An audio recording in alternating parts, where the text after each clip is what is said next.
Can I buy your autograph? No. Adam Curry, John C. Dvorak. It's Sunday, March 10th, 2019. This is your award-winning Gitmo Nation Media Assassination, episode 1119. This is No Agenda. Tracking truancy for the climate and broadcasting live from Gitmo Nation Lowlands in the Schiphol Airport runway suite in the morning, everybody. I'm Adam Curry. And from northern Silicon Valley, where we're contemplating the dirty theremin, I'm John C. Dvorak. It's Crackpot and Buzzkill in the morning. I didn't expect that one. You saw the video. Oh. Nothing like playing the theremin with your breasts. Well, if you want to call that playing. Hey, man, that wasn't show material. I just sent it to you so you could have a chuckle. And I would like to... How did anyone find that video? It's from some, I think, Spanish band from who knows where. Now I have to put it in the show notes. I don't recommend anyone watch it. Everybody wants to see it. And a notice, for obvious reasons, this show will not be playing any Michael Jackson records. Yeah. That shit is everywhere. Usual. Yeah, because we don't play music. That would be the number one reason. Yeah, all the radio stations here doing the same thing. We're not going to play. We're not going to play any Michael Jackson record. It's the oldest radio station trick in the book. Doesn't seem like much of a trick if they're all doing it. Well, it's a promotional thing. That's what it's about. It's promotion. Yes, we are. It's virtue signaling of the highest order. Yeah, and we're also not going to play any R. Kelly. Yeah, it's crazy because no one ever complains about us playing Wagner with Flight of the Valkyries. Only Hitler's most favorite song.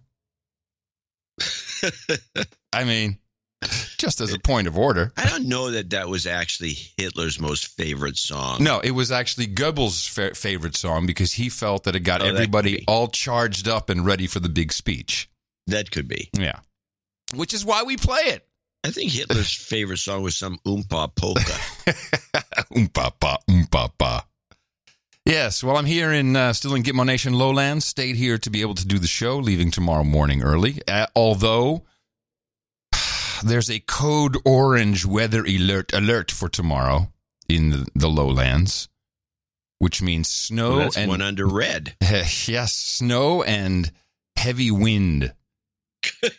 Which makes it a lot. I mean, that's tougher for landing than taking off, but you never know what decisions they'll make. So I'm really hoping this is not too bad. Code orange. What is this? I want to go home. I'm done. I'm sounds ready. Like you're going to be stuck. I hope not. No. Let's think positive now, John. Oh boy. I don't think thinking one way or another about it's going to really make a difference. No. So I spent the weekend mainly hanging out with the kids, with the millennials. What new millennial information have you for us?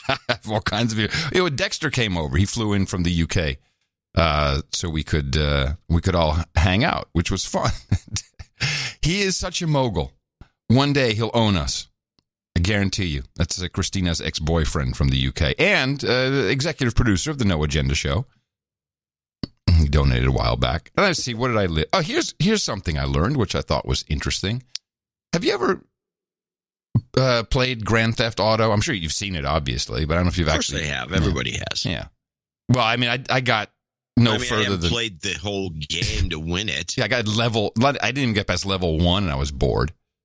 But when you're driving, you have radio stations. And you can switch between, I think it's 4 different radio stations. One, interestingly enough, is like a top 40, an 80s top 40 DJ named Adam, who also talks about conspiracy theories, which is why it came up in the conversation. The kids are like, yeah, man, they stole your identity in Grand Theft Auto. It's possible. But what is fascinating is that these are streams that are on the radio stations. They're available just in, I don't know, TuneIn or some other apps. Maybe even, I don't know exactly what URL. Spotify. Who knows? But kids actually like to listen to this. They sit around and have this in the background, this 80s music with, with nutty commercials and all kinds of crazy stuff. I just found that to be an interesting tidbit. They're taking the radio streams out of game into real world. Yeah, with stolen identities. Right. So what kind of conspiracy theory does this guy Adam? Oh, yes. He talks about Area 53. I know. It's exactly.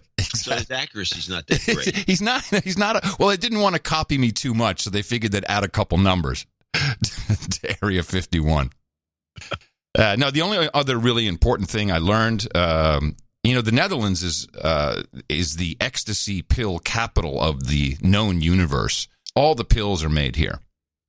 That's a known fact. I did not know that. Oh yeah. Oh, the Dutch, man. Oh yeah. Now, I've never taken ecstasy, so I don't know much about it. But I do know that it started off back in, I'm going to say, the 90s, and the pill. Everyone has pill machines who manufacture them, and they make little smiley faces, and sometimes Flintstones. Or different characters. Guess what the number one ecstasy pill is right now in the Netherlands. It is not only the most popular but also the most powerful. I think it's 200 milligrams of whatever ecstasy. Your head. Close. The Donald Trump ecstasy pill. Oh, It's really crazy. It looks just like him. The pill is orange. He's got his wavy hair, and the Orange kids. Man bad. Yeah, Orange Man good. Orange Man bad. Orange Man very good to the kids. Yeah. So really, I don't think much else is relevant for the show. I do want to say that if you do hear any glitches, audio glitches, yes, that is the correct usage of the term glitch. Pretty sure through all the troubleshooting the producers have done with me that this is a function of trying to run everything off of one USB 3 port through a hub, even though it's a very powered hub and good quality, and I think I have the right chipsets. So I am doing what is advised is to purchase the dock, which goes along with the Surface, and that'll give me 4 actual ports. Oh, Microsoft makes something. Yeah. Oh, that's typical. Yeah. And I'm sad because who wants another brick? Another brick that needs power, which means another, God knows how big the power supply is. They never show that. I'm trying to keep everything lightweight, but you'll just have to deal. So you don't have to tell me that you heard a glitch. I'm not going to tell you No, that. I'm not talking to you. I'm talking to the producers at large. Are you talking to me? You're talking to me. I'm talking to the producers at large.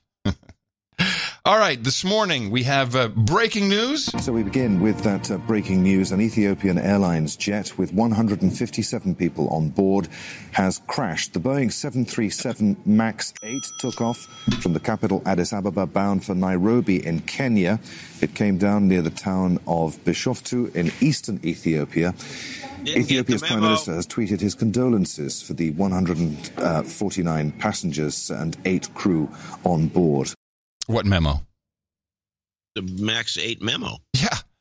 Well, statistically, I don't want to fly a 737 MAX right now. There's not that many. These guys aren't going to read the memo. But we don't know what happened. I mean, if this is the same runaway elevator problem, then you're right. They didn't read the manual, but we can call it the memo. That would be just tragically stupid, but it could be something else. Wouldn't surprise me. Yeah, but I mean, that was worldwide. All pilots knew about this. Training programs, manual, all kinds of stuff was adjusted for that. So, there may be more wrong, or maybe this is just the Airbus-Boeing war heating back up again, as if it ever went away. Someone's like, hey, boss, we need to get more Airbus sales. Because Airbus had some horrible numbers. Like, they only sold 2 new planes or something. Some crazy-ass, just horrible sales number. And I guess the 380 they're going to discontinue? Yeah. Well, that's a shame. Hey, Bosch. Although, I know it's kind of a weird plane to even think about. And all the They're hype. stopping the 747, too, which is one of the greatest airplanes ever invented. Boeing stopping the 747? I think so, or they're pulling back or something. They're not selling them anymore. Huh. Wow, they're getting ready for those battery planes, I guess. Yeah, battery planes. It's going to be a The bonanza. charging stations are huge, especially the ones in the middle of the Pacific. It's going to be dynamite. Now, I am over here in Euroland, so I, of course, am watching the European news. Let me give you a quick rundown. Let's start off, I don't think you have one, with a Brexit update. On Tuesday, Parliament is expected to vote on May's unpopular Brexit withdrawal agreement, which it rejected in January by an historic margin. Speaking in the English seaport of Grimsby, where 70% voted to leave the EU, May said if Parliament defeats her deal again, it'll be taking a big gamble. Reject it, and no one knows what will happen. We may not leave the EU for many months. We may leave without the protections that the deal provides. We may never leave at all. The only certainty would be ongoing uncertainty. In fact, many blame May and Parliament for the uncertainty, which has caused businesses to postpone investment, and persists with just 3 weeks to go before the UK is scheduled to leave the EU. Yeah, it's coming down to the wire now. They're not going to leave. Right, but what are they going to do? Well, They're going to push it off. They're not getting a delay. They're not getting a delay. Yeah, the EU won't let them delay. You want to bet? No, no. I'm just telling you what they're saying. I mean, we're still waiting for the do-over. I mean, what would the strategy be? They're doing everything they can to get the do-over to happen, but the public, I guess, is resisting, or there's enough members of Parliament that have, that have ethics that are resisting. I'm not sure. I don't know either. It's it's kind of quiet. You just don't hear much about what the actual plans are. Nothing on Democracy Now? Nothing on the NewsHour? None of that? Nope. If I had a clip, I would have, believe me, and I was trying to look for a Brexit clip. There's nothing going on. It's just the quiet phase. Yeah, this is about all I could find as well. It's just, okay. And there's nothing, in the financial markets. There's nothing. There's nothing. They're not talking about it. Did you hear about Finland? No, Finland I have not heard about. Finland is in political limbo after its government resigned on Friday over ditched healthcare reforms. Faced with a fast-aging population and financial constraints, Prime Minister Juha Sipilä's government had intended to cut the healthcare system's expenses. But the reform didn't get pushed through, prompting Sipilä to dissolve his centre-right coalition just 1 month before parliamentary elections. The outgoing Prime Minister said he had been left with no choice after his key policy had failed. In a country where cutting costs to an extensive but expensive healthcare system is a major political obstacle. Sipilä added that he was hugely disappointed by the outcome. Finland's president approved Prime Minister Sipilä's resignation and asked his government to continue in a caretaker role until a new cabinet is appointed after the elections due on April 14th. I was a little disappointed. None of our, we've got Knights in Finland. I'd expected someone to at least, sent me a little note about this. I'm not sure what the healthcare system in Finland looks like. If it's anything similar to the rest of Scandinavia, then we can kind of guess that the system is breaking at the seams then if they can't come to any agreement. Now, this would be I guess they have socialized medicine, I presume. Yes, they do. The parliamentary system usually happens when the guy, the head, the chief, the honcho, the prime minister, the number one minister, foam finger number one, he gets in that job, she gets in that job. They have a policy change they want to make. They have the votes behind it, and then they go ahead and they push their agenda, and then it fails. Yeah, they fall on their sword, quit. Right. Isn't that called the cabinet fell? Isn't that what you're supposed to say? Well, something happened. The point is that in that parliamentary system, that's what happens. Yeah. When you screw up. Right. So why didn't Theresa May quit? Oh, I see what you were going. Brexit deal got a no confidence vote. Well, she's reptilian. Or got voted down. Reptiles don't just give up. They just flick the tongue and keep on going. I don't know. But this, so we'll see. I'm very interested in this. What exactly failed with their healthcare system? It seems that these socialized systems are not working very well. We talked about it on the previous show in the Netherlands where they're cutting stuff left and right. Just fine. Well, since you bring up France, this weekend, Act 17. That would be Doucet. That's what they call it. Yep. Water cannon and tear gas have become Oh, what happened there? Oops. Hey. Huh. Can you still hear me? Yeah.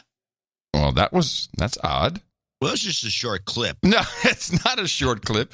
It just, Let me see if I can reload it. Hold on a second. That was odd. What happened there? Water cannon and tear gas have become a familiar sight for visitors to Paris, but this weekend there are signs that France's Yellow Vest movement may finally have run out of steam. Less than 30,000... I should point out this is the globalist Euronews reporting, who just pass over the climate change tax that was included in the diesel and why people are really out initially. But okay. Oh, and of course it's losing steam. People across the country turned out for the 17th weekend of protests, which began over the price of diesel, but grew into more general expression of anger towards a government seen as out of touch with the less well-off. There were isolated clashes between police and demonstrators on Saturday, but nothing compared to those seen at the height of the movement. President Emmanuel Macron launched a series of town hall debates across the country in an attempt to diffuse the tension, and that tactic appears to have paid off, with opinion polls showing an 8-point rise in his popularity rating. Sure. Kill him with numbers, Euronews. No, he's rising in the polls. They're running out of steam. Yeah. The French don't really let up that easily, and especially now that the yellow vests are throwing poop bombs at the cops, which is quite nasty. Yeah. They're not going to report on any of that. Well, no, it's the globalist Euronews. Go France. I wish we had a better source for a discussion on this phenomenon. Well, and that's the problem, is that mainstream news in Europe is just not. You get this report is the same everywhere. There's no mention of it in other places in France. There's no mention of this happening in other these people, all of them in other countries. The same here. We don't get any. I mean, they glossed over news when they would talk about it here, and they talk about it as a weekend phenomenon. It's like, what are we doing this weekend? Where we're going to put our vests on and yeah, good point. Yeah, it's only in the weekends. Yeah, it's not a big deal. It's like a hobby for them. Yeah, a little side thing to do. There's nothing else going on in France. Yeah. Are we being sarcastic? Lies. We're being sarcastic now, aren't we? We've got to be careful of that. No. We're being sarcastic in the way that I think is dangerous, which is that we're expressing. Well, you did, yeah. That wasn't we then. Yeah. It was you. Oh, okay. And then I have what the kind of sarcasm I don't like. By the way, this is only recently, and I had to correct myself on a tweet. Oh. Because I was doing it. Which was saying something that's not true. True. Right. In a sarcastic manner. Thus, you're supposed to, when you hear me, stop. That it's not true, and then know that I'm being sarcastic and think it's so funny. Right. And so and believe me, it is. Well, it is, but not everybody can hear that. And, right. And if 1 in 3 persons doesn't have a sense of humor, then it's a disservice to the public. I have one last piece of news from Europe, and this one's for you, because it is listed as a huge food fraud scandal, which has been uncovered in Italy, involving millions of euros worth of grapes used to make fraudulent balsamic vinegar. This doesn't surprise me. Now, balsamic vinegar of Modena is one of these location-protected food items under EU regulations. So, like champagne, I guess. You can't call it champagne unless it comes from Champagne. Yeah, so area. In this case, it means in order to bear the name, the grapes used in production have to be sourced from these specific spots. But Italian authorities have discovered that table grapes were being used, were being sold to some companies producing the traditional balsamic vinegar. Table grapes, fake grape. Well, it's real grapes, but they're not the grapes you're supposed to use for this particular product. Yeah. Now, would you be able to taste it? This has been going on for years. Well, it might have been. Are you able to taste the difference? I mean, you are a vinegar aficionado. Yeah, you can taste it. Well, The problem with balsamic is because the process for making it involves no aging, a little aging, a lot of aging, and then it involves different specific gravities, which is thickness. Gravity is thickness? Specific gravity Mm-hmm. is pretty much thickness. Okay. It's the weight per volume kind of calculation. But anyway, so it can be very thick, and so you can pour it and it comes out kind of like a syrup, or it can be watery like the stuff you buy at Costco. Yeah. And so it's not watery, but it's just watery. It's, it's just like the same viscosity of regular vinegar. It doesn't have any of the thickness that you get on a good balsamic. And thank you for giving us the correct pronunciation. Balsamic. I think I always say balsamic, which is wrong. Balsamic. I don't really think it's important, but it is the point. But I think that because of the variation in the quality and style, I think it'd be very easy to pass off the mediocres using the wrong grapes and making it the traditional way and getting those flavors. I don't think it would be. I think it'd be very difficult to spot. Right. To be honest about it. Well, the scandal is upon us.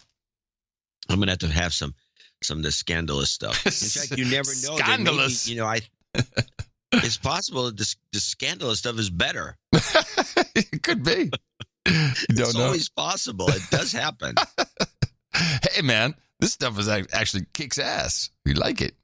It actually could be better. In fact, if they marketed it differently, I think you'd have some. For example, don't call it balsamic, call it asalmic. Ooh, nice. You've had B-salmic, try asalmic. Oh, an exit strategy.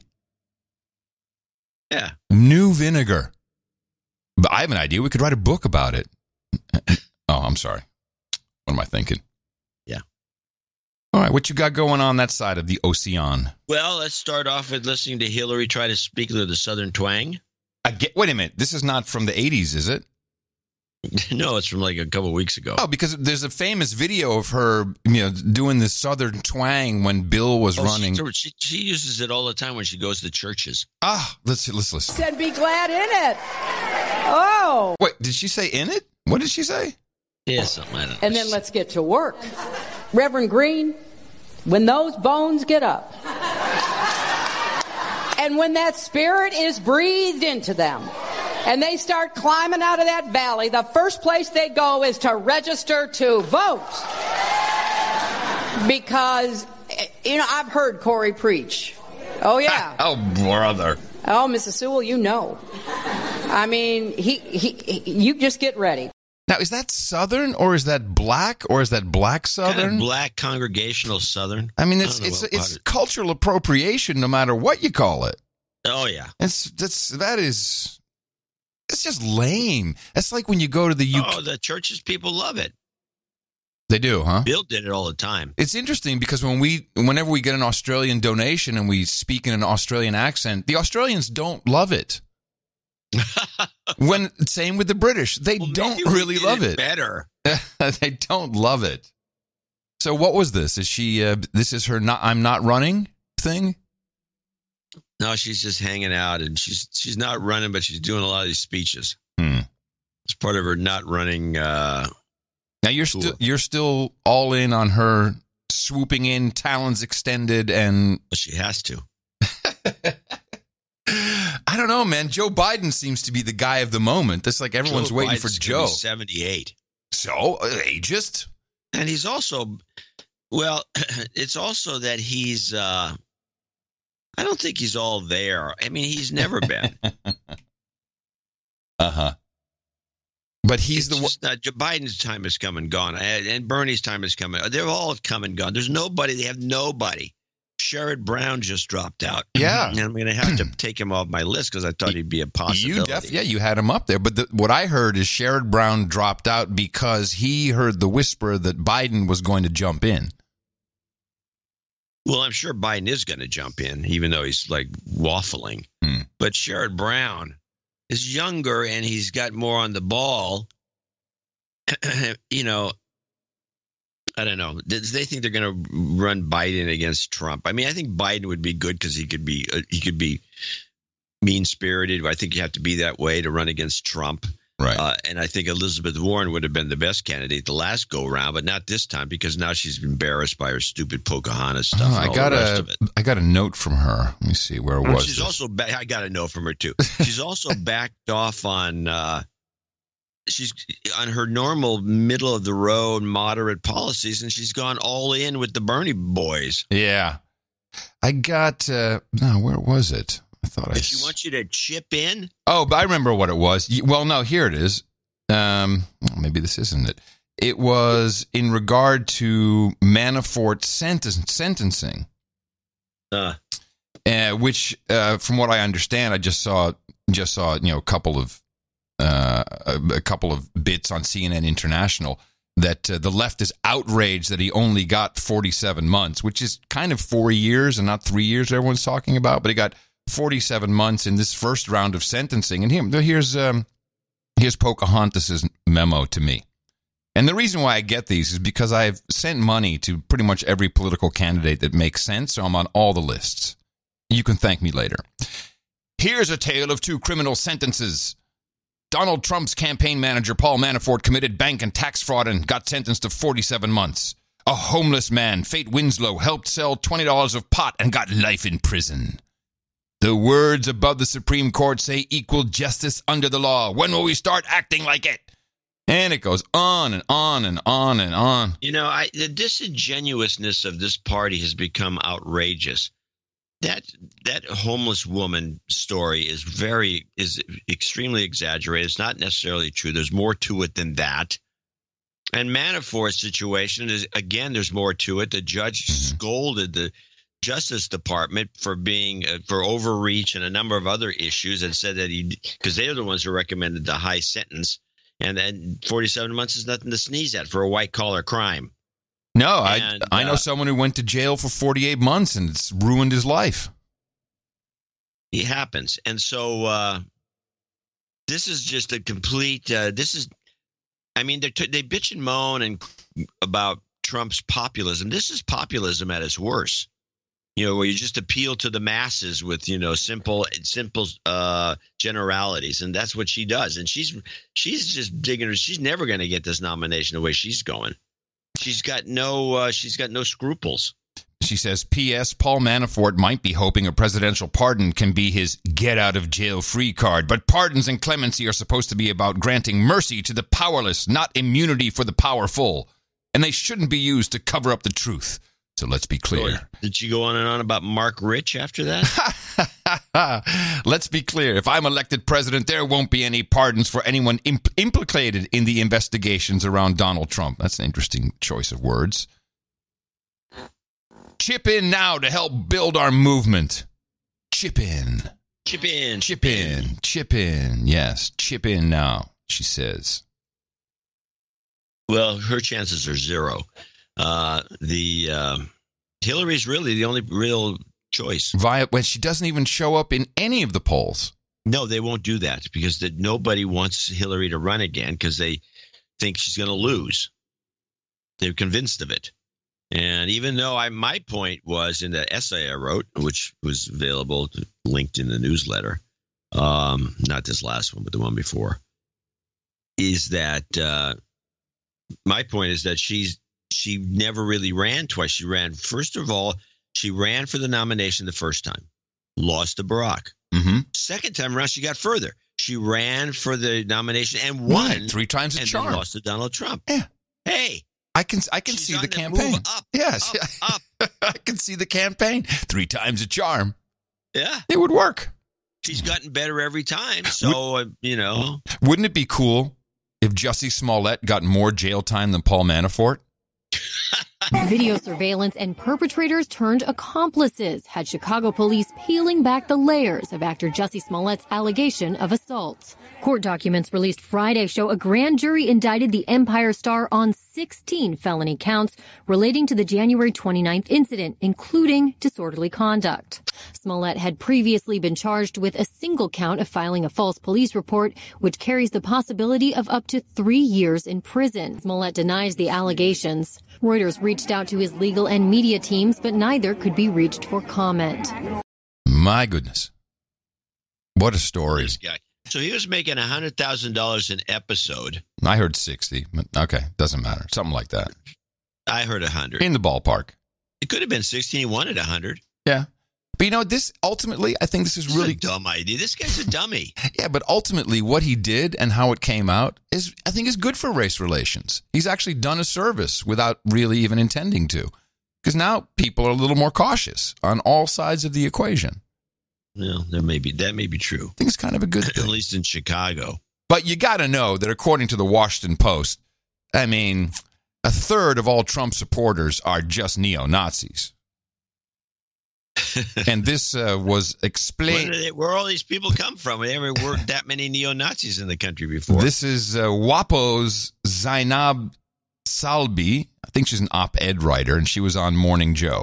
Well, she's the worst. Competing with the story, when talking to advocates on the ground, an organization called People's First, who are canvassing people in Ohio, in Trump country, basically, and they're saying that there are 1/3 of the people they're canvassing, Trump supporters, I hear a word of it. Neo-Nazis. They don't even try to talk to them because it's like done, solved. It's not worth it.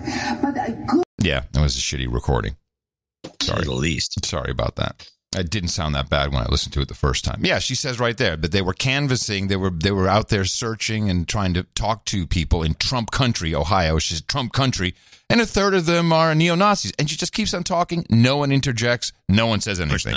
Just not on that show. But that's Washington Post. Yeah, well, that's what they do. You know, they're supposed to have a higher standard. I know, silly of me, but still. What are you thinking? Silly of me. So let's talk about, I'm now convinced that I got a couple of clips on Venezuela I want to get out of here. Oh, good. I've got comparative clips of Venezuela power outage on Democracy Now! And then the story.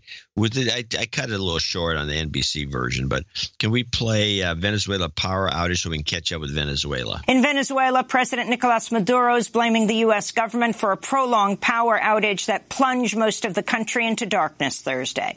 Maduro says anti-government saboteurs backed by the U.S. took the nation's main hydroelectric power station at the Guri Dam offline. The blackout compounded the misery of Venezuelans already enduring a severe economic crisis amidst crippling U.S.-led sanctions. U.S. Secretary of State Mike Pompeo blamed Maduro's government for the outage and threatened regime change in a flurry of tweets, one of which read, "No food, no medicine, now no power, next no Maduro." She said regime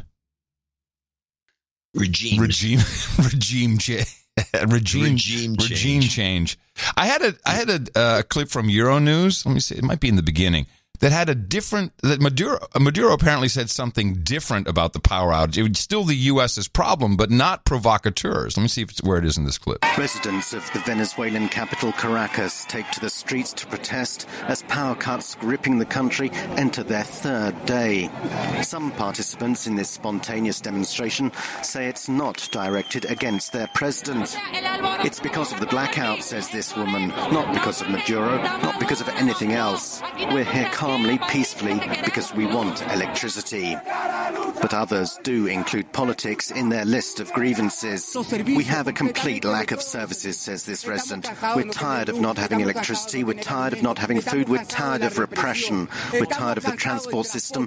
All these calamities. President Nicolas Maduro told a rally of supporters that his government is doing everything possible to restore power. But he blamed the worst blackouts in decades on the United States-backed opposition. Attacks of this type are made by the extreme right wing, he said.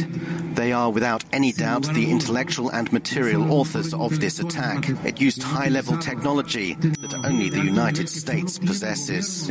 High-level technology. Yeah, secret technology. There's a switch, Bill. Can you throw it? Did you know that General Electric invented the push-button switch? Did you know that, by the way? No, I didn't. Well, it's high-level technology. Woo! He's insinuating like electromagnetic pulse or something like that. Yeah, of course he is. That doesn't know what the hell EMP is. Well, that's why he didn't say EMP, but if you search around, you'll see that that's the conclusion a lot of people are drawing from his statement, is that this was an EMP. But what people forget is that even under Chavez, He was saying, stop showering so much because heating up the water is straining the grid. And they had rolling blackouts all the time. This is not new. No. Very poorly managed country. Well, let's listen to NBC. So I came away from this clip with the new knowledge that the State Department and the CIA are working together. Well, aren't they one and the same? Well, they shouldn't be because they have the different intelligence branches. But yeah, it became clear to me that NBC is hanging in there with the CIA, which we think they do, and it's all based on the way this report goes down. I come to this conclusion now, and I'll do the reveal after the end of it. Crisis in Venezuela with continuing power outages and shortages of basic necessities. Today, anger spilled into the streets of Caracas. NBC's Sarah Harmon has more on the worsening humanitarian crisis. Murderers, they chant as these opposition protesters clash with riot police amidst escalating violence and a growing humanitarian crisis. Outrage over shortages of food, medicine, and now electricity. Earlier this week, a massive nationwide blackout left most of Venezuela in the dark. For this woman, no power means no respirator. Entire hospitals have gone dark. Embattled President Nicolas Maduro blamed the blackouts on American imperialism, tweeting he vows to fight the brutal aggression against our people, adding, "We will never surrender."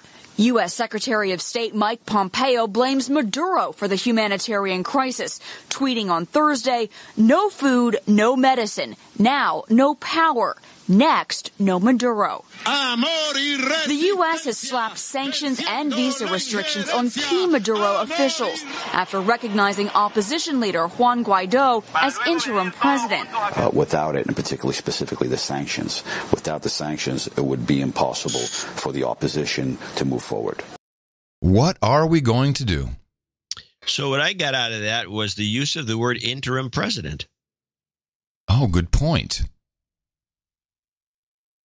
So they adopted the only NBC, by the way. I've never heard anybody else do it. They all do all kinds of, maybe they're all starting to adopt it, but I didn't hear it anywhere else. Adopt the State Department's recommendation of using interim president. And that is because this is if we can assume the CIA is involved in this, they would have told that was part of some strategy. You have to use this terminology for some propagandistic reason down the road. And NBC just did it. So there you go. So where do you think that takes us? Where do you think it goes? I mean, I have no idea. This is just not working. How important? Yes, not important that is. This is not working. They want to make it look like it's not a coup. Well, no, yeah, but how do you do that without it being a coup? I have no idea. They've never done it. They haven't done this well since I forget. They did this, I think, in the 50s. They may have pulled a few of these stunts and made them work, and they still think they can do it. But I don't know if their strategies are good anymore. It always backfires. I mean, none of this has worked out. I mean, they never were even able to remove Chavez. Right, Chavez is in there. Well, Chavez thinks they finally killed him. That's how they did it. Yes, well, he went out and said the U.S. gave me cancer. Yeah, just to make it more interesting.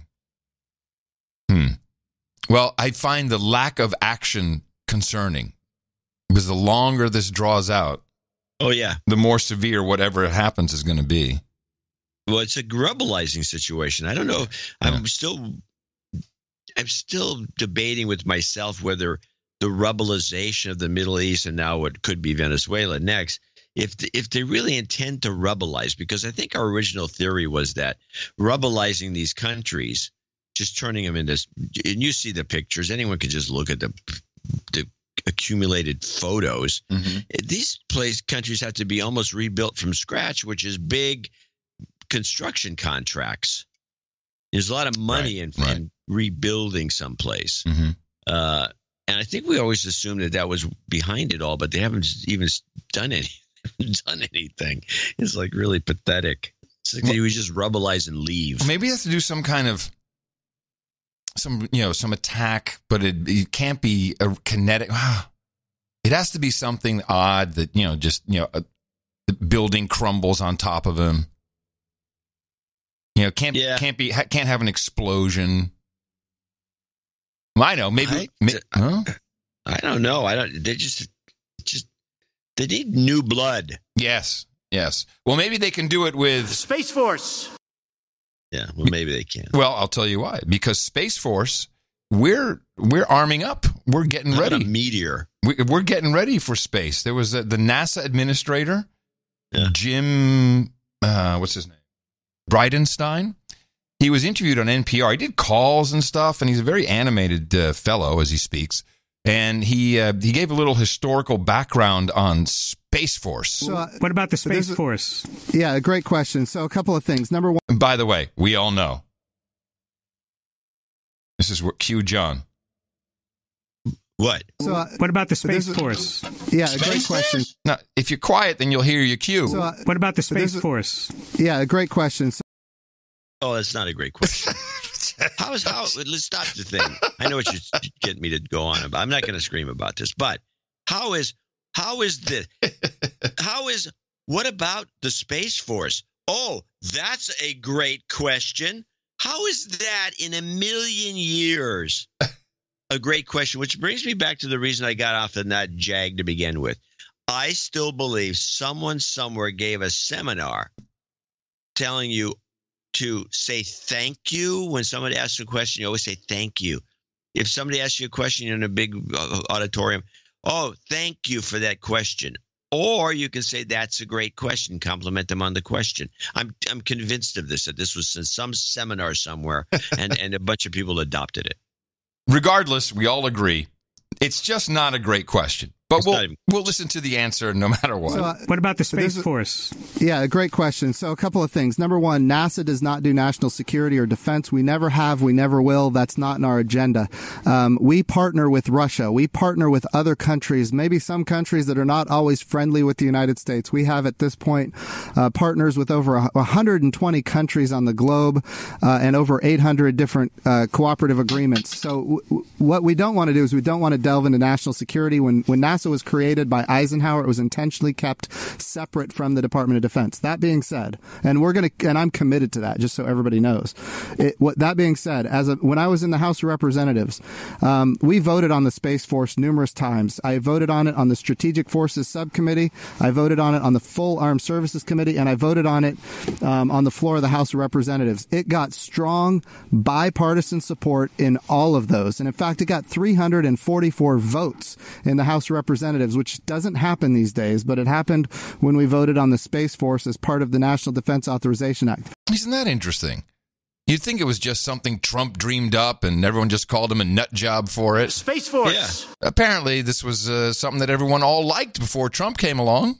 Oh, yeah, no, Trump likes it, so it's no good. Yeah, no good. Now, the guy also said something else, which I had to think about, and it kind of makes sense, but the vulnerability is astronomical, if really true. And the claim here is that GPS, so the actual GPS satellites, that without those GPS satellites in the United States, life as we know it would come to a grinding halt. It would affect a few things for sure. Farming. Okay, what else would it affect? Well, it would affect farming. I think it would affect transportation a little bit, but I think that's correctable. I think just farming is the only thing it would really affect. Our very way of life has been elevated by space capabilities to the point now where we are dependent on space in a way that most Americans don't understand. The way we communicate, we talk about Dish Network, DirecTV, XM Radio, internet broadband from space. Think about my home state of Oklahoma. A lot of rural folks there. If there's no internet broadband from space, there is no internet for them. When you think about not just how we communicate, how we navigate with GPS, how we produce food. I talked about how we're increasing crop yields right now for certain parts of the United States, eventually all over the world. All of these things are dependent on space. Now, here's what's important to note. Every banking transaction in this country is dependent on a timing signal from GPS. Every banking transaction in this country is dependent on a timing signal from GPS. So if there's no timing signal from GPS, guess what? There's no banking. In other words, there's no milk in your grocery store. That is an existential threat to the United States of America, to the point where China has declared space the American Achilles heel. And they're moving out to deny us the use of space if and when they want to. They've also recognized that timing signal is necessary for the regulation of flows of electricity on the power grid and the regulation of flows of data on the terrestrial wireless networks. We are absolutely dependent on space for our very way of life, and it absolutely must be protected. Okay. So I'm a big advocate for it, but I will also tell you that's not what NASA does, and I'm committed to making sure NASA stays separate from the Department of Defense. You know, this what you muttered there. Yeah, I agree. This sounds like total bullcrap to me. Well, let's look at it. I mean, here's why there's evidence of it being bullcrap, because of his wordage, the way he said it. He says every.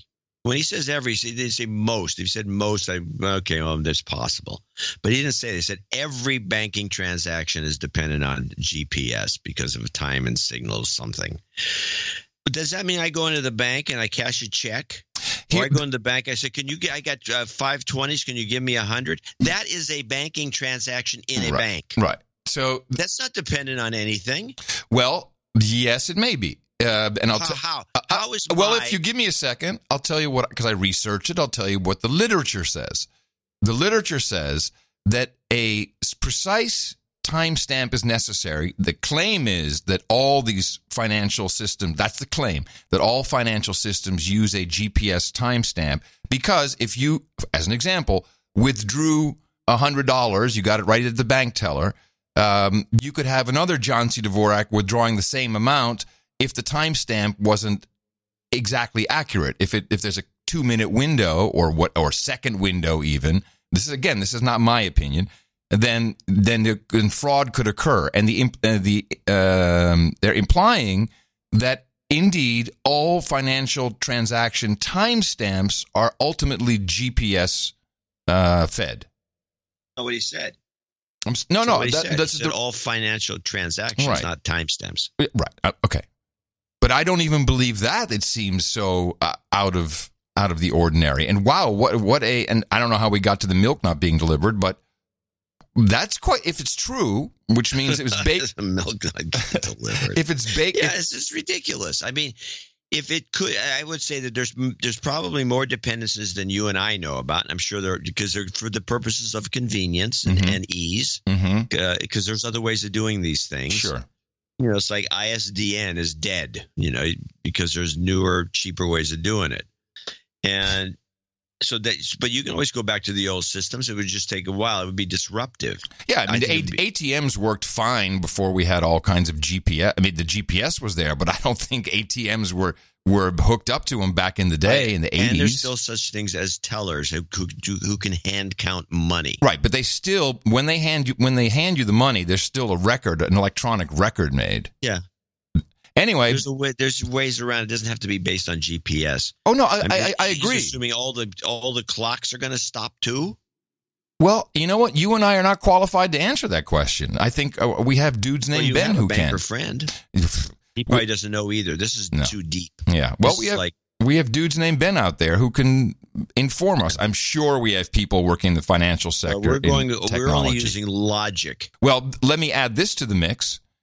April 6, 2019 it will have been what is it? I think it's 17 or 19 years, like 1,024 weeks since August 21st, 1999, when older GPS receivers that have older software, they roll over and they start counting again. It's kind of like a Y2K for GPS. Oh, here we go. Yeah, oh yeah. And there's already some security experts out there saying, "Well, I'm just not going to fly on April 6th." Yeah, sure. Hey, you know what? Why risk it? Neither am I. I'm fine. I only just heard about it. As again, I was researching this. I bump in this article. Like I didn't know about this.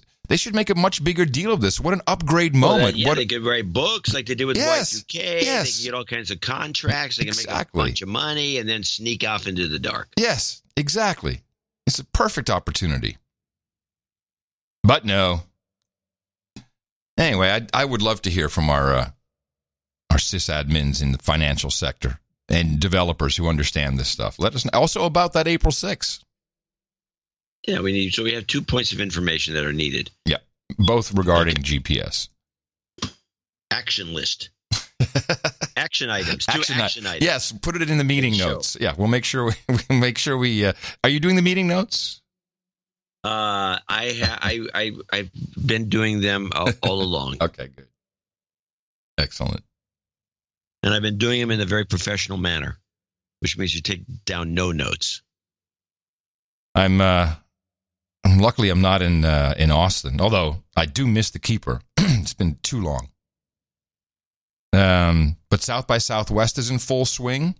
Yeah, and like all your candidate buddies are in town. Oh my gosh, it's douchebag heaven. Amy Klobuchar, yeah, Kamala Harris, Bernie Sanders, John Hickenlooper. Hickenlooper. Well, it's a Dutch name. Heckenloper. Well, how do you pronounce it? What's the real way to pronounce it then? Well, the way it's spelled is a derivative, but I heard him actually explain it on an interview somewhere. It would be Heckenloper or Heckenspringer even is someone who... Heckenspringer. Yeah, Heckenloper. Heckenloper. So runs alongside the hedge to jump over it. Heckenloper. But it's turned into Hickenlooper. Anyway, Beto, of course. Beto. Everybody's there. It's very, very woke right now, Austin. Very woke. And not to be outdone, of course, ever since Twitter was kind of launched at South by, or really became, went viral, Foursquare, who also, I think they were even weren't they before Twitter when Foursquare like everyone was Foursquare the check-in operation. Yeah. I think that was before Twitter. It was really almost simultaneous. I remember the early days of Twitter because I was just blocking people and kicking them off my feed left and right because their whole Twitter feed was, I've just checked in at McDonald's. Right. I've just checked in at the mobile gas station. And it's just on and on and on. Who cares where you've checked in? It sounds like unless you're a hitman trying to track this guy down. Well, I always thought it was dumb. Well, Foursquare, which... Yeah, it was launched 10 years ago, 2009, at South by Southwest. They're back, or they've never gone away, but they're back, and they have a new map feature, which gives you a real-time look at how people are spread throughout the city. Each dot represents a different place. The size of each dot corresponds to the number of people at each place, and each color represents a different type of place. And they call it... Who needs this? And they call it HyperTrending. Oh, brother. I knew I'd get that out of you. HyperTrending. Yeah. Oh, look at the big brown dot. Actually, red and blue. Oh, look at this one. It's just really funny looking. It's big white. No. That was a pigeon, you idiot.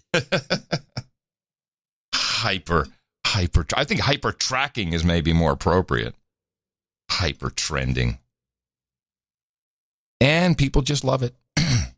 Especially those at South by, they just love it. Well, I would use it just the opposite because that means the only reason you're going to get that data is because it's going through Foursquare. And so you're just going to go to a place loaded with people using Foursquare, which I would consider a big crowd of douchebags. Well, actually, apparently their SDK also can receive data from other apps you may have. I'm not sure which ones. Didn't dive into it. So it may actually but be. You'd have to have installed their app to get those permissions for them. Oh no, that's that's totally not. No, that's not true at all. That's just like the Facebook SDK. Any app can implement the Facebook SDK. You don't even have to have an account. Nuh-uh. No, this is why Tim Apple is so upset about what everyone's doing. Well, he should put a stop to it then. Now, why would he do something crazy like that? He has shareholders to think of. He can't be making it. But it's not helping the shareholders. How much money could he be making from doing that? No, it's he needs the developers to stay on his platform. He needs the surveillance system. They're already dual platform. Everyone's dual platform is not. No one's going to abandon his platform. Developers will if he removes the capability to do that. Developers will. That's how the developers make money. Is they sell to Facebook. Oh, so the developers are the douchebags. Yes. Okay. Yes. Well, as long as we know who the douchebags are. Well, not the actual guys writing the code necessarily, but the companies who create apps and tell the developers what to do. I will protect them. So yes, and so that I'd walk out and protest. Yeah, sure. I refuse to do this. Anyway, so South by, you're missing out. Oh, sure. Yes, I'm really missing out. Mm-hmm. The number of people, the politicians that are going to this thing is really, as far as I'm concerned, jumping the shark. Thank you. That's exactly the term, jumping the shark. Because it's like, what are these politicos? What you're supposed to go to? A music festival. You get to see all these certain kinds of bands you might want to check out or go see in smaller venues. I don't know. Well, it's really not even some tech discussions. Oh, hello, let's talk about tech. And the old thing up on the stage. What do you learn from anyone up on the stage, discussing stuff? Nothing, ever. It's a propaganda trip. But it's more than just the music festival thing is almost unimportant now. It starts off with southbysouthwest.edu, which is a whole educational conference. It flows right into the Austin Film Festival. Then we have the actual music festival / it's really music / technology festival. So it's a lot. It's just a lot. It's good for Austin. I'm happy, but it's a lot. I wonder how much money it brings in Austin money. I think it's relatively little. I mean, for hotels and stuff, sure, but I don't know. Well, the bars, geez, the places are packed. Yeah, but I don't know if it's worth all the trouble, is I guess what I'm saying. Now, we want to be a conference town. That's important. That's all. We're like Vegas without the gambling. But people will eventually figure out that once South by is gone. You don't have a big conference center, do you? We built a new one. How big is it? Well, we I don't know in size, but we have the original conference center. Then we have the JW Marriott Conference Center, which is adjacent to it or right near it. No, and we had the hotel rooms. That was the main thing 8 years ago. Everyone people still rent out their apartments, but it was much more rampant. Dell couldn't even do their annual sales conference in Austin. They didn't have enough hotel rooms. Huh. So people have to rent their rooms. So it's kind of like what is a C-bid? I think they do that. Some of these places that are just really ill-equipped. You can make a lot of money in Austin at South by renting out your place. You can do really well. Huh. Well, what else is going on? Well, I was hoping you'd have some things. That was a dud. Hey, I got this. I saw this guy who did a little breakdown on the Young Turks and the the AOC. Yeah, you saw Mr. Reagan, that guy. Well, hold on a second. This is so. I saw this. Everyone starts tweeting. Look, it's proof AOC is a puppet. But there's no proof of anything. No, but we played a clip from this 2 months ago. From Mr. Reagan. Mr. Reagan. Yeah, that's the guy that's the personality who rolled this out. He calls himself Mr. Reagan. Then you're talking about something else. Let's listen to what you have. I have the other. About. What are you talking? Whatever you're talking about, I want to hear it. Okay, so this is a full documentary that the Justice Democrats themselves put together. Oh yeah. And it's not about that. Oh, okay, good. Well, I'll do this first. This is about a guy blowing the. First of all, I only have part 2 and 3 of my 3-parter because part 1 I couldn't find. But I'll tell you what part 1 is. Part 1 is this guy's got a big mole on his face, and he calls himself Mr. Reagan, and he does a very kind of a slightly overproduced video podcast like thing. He gets about 1 million views, or 500,000. He plays clips from what I'm talking about. No. Okay. I'll shut up. Go ahead. Lead in. He didn't play any. The only thing he did is he had some videos of the Cortez promotional video, but most of him is he's just talking. He's not playing a lot of clips at all. Okay. But he brings out a few new facts I thought would be worth listening to. But let me give you the part where he claims that Cortez was an actress who was auditioned for the job. Right. And he can say there's 3 or 4 of these people from these Justice Democrats who he sees as an evil force, even though if you really break down what he's talking about, it might be an evil force, but they're already overextended with just this one woman, let alone the other boneheads that are supposedly Justice Democrats. But I like some of the stuff he's unearthed or uncovered, just some basic backgrounder on this group and what they're up to. He claims they're out to take over the world. They're going to keep running and running people until somehow Chunk is going to be, the king of the United Young States, Turks. even though he's not involved anymore, but he might still be. But let's play Mr. Reagan on AOC Part 2. 2018 was just the beginning. They'll redouble their efforts in 2020, 2022, 2024, at which time I am 100% convinced that they will run somebody for president. For the 2018 elections, the Justice Democrats endorsed 79 candidates. 26 of them won their primary elections. 7 of them won in the general election and are now in Congress.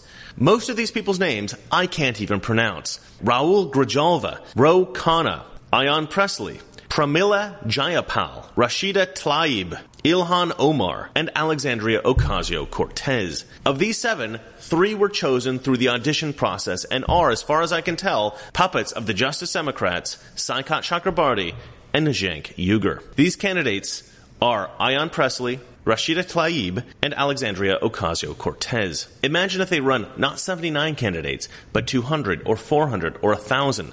At their current rate of success, they would get 88 House seats. And if they improve their techniques, they might get more, including Senate seats.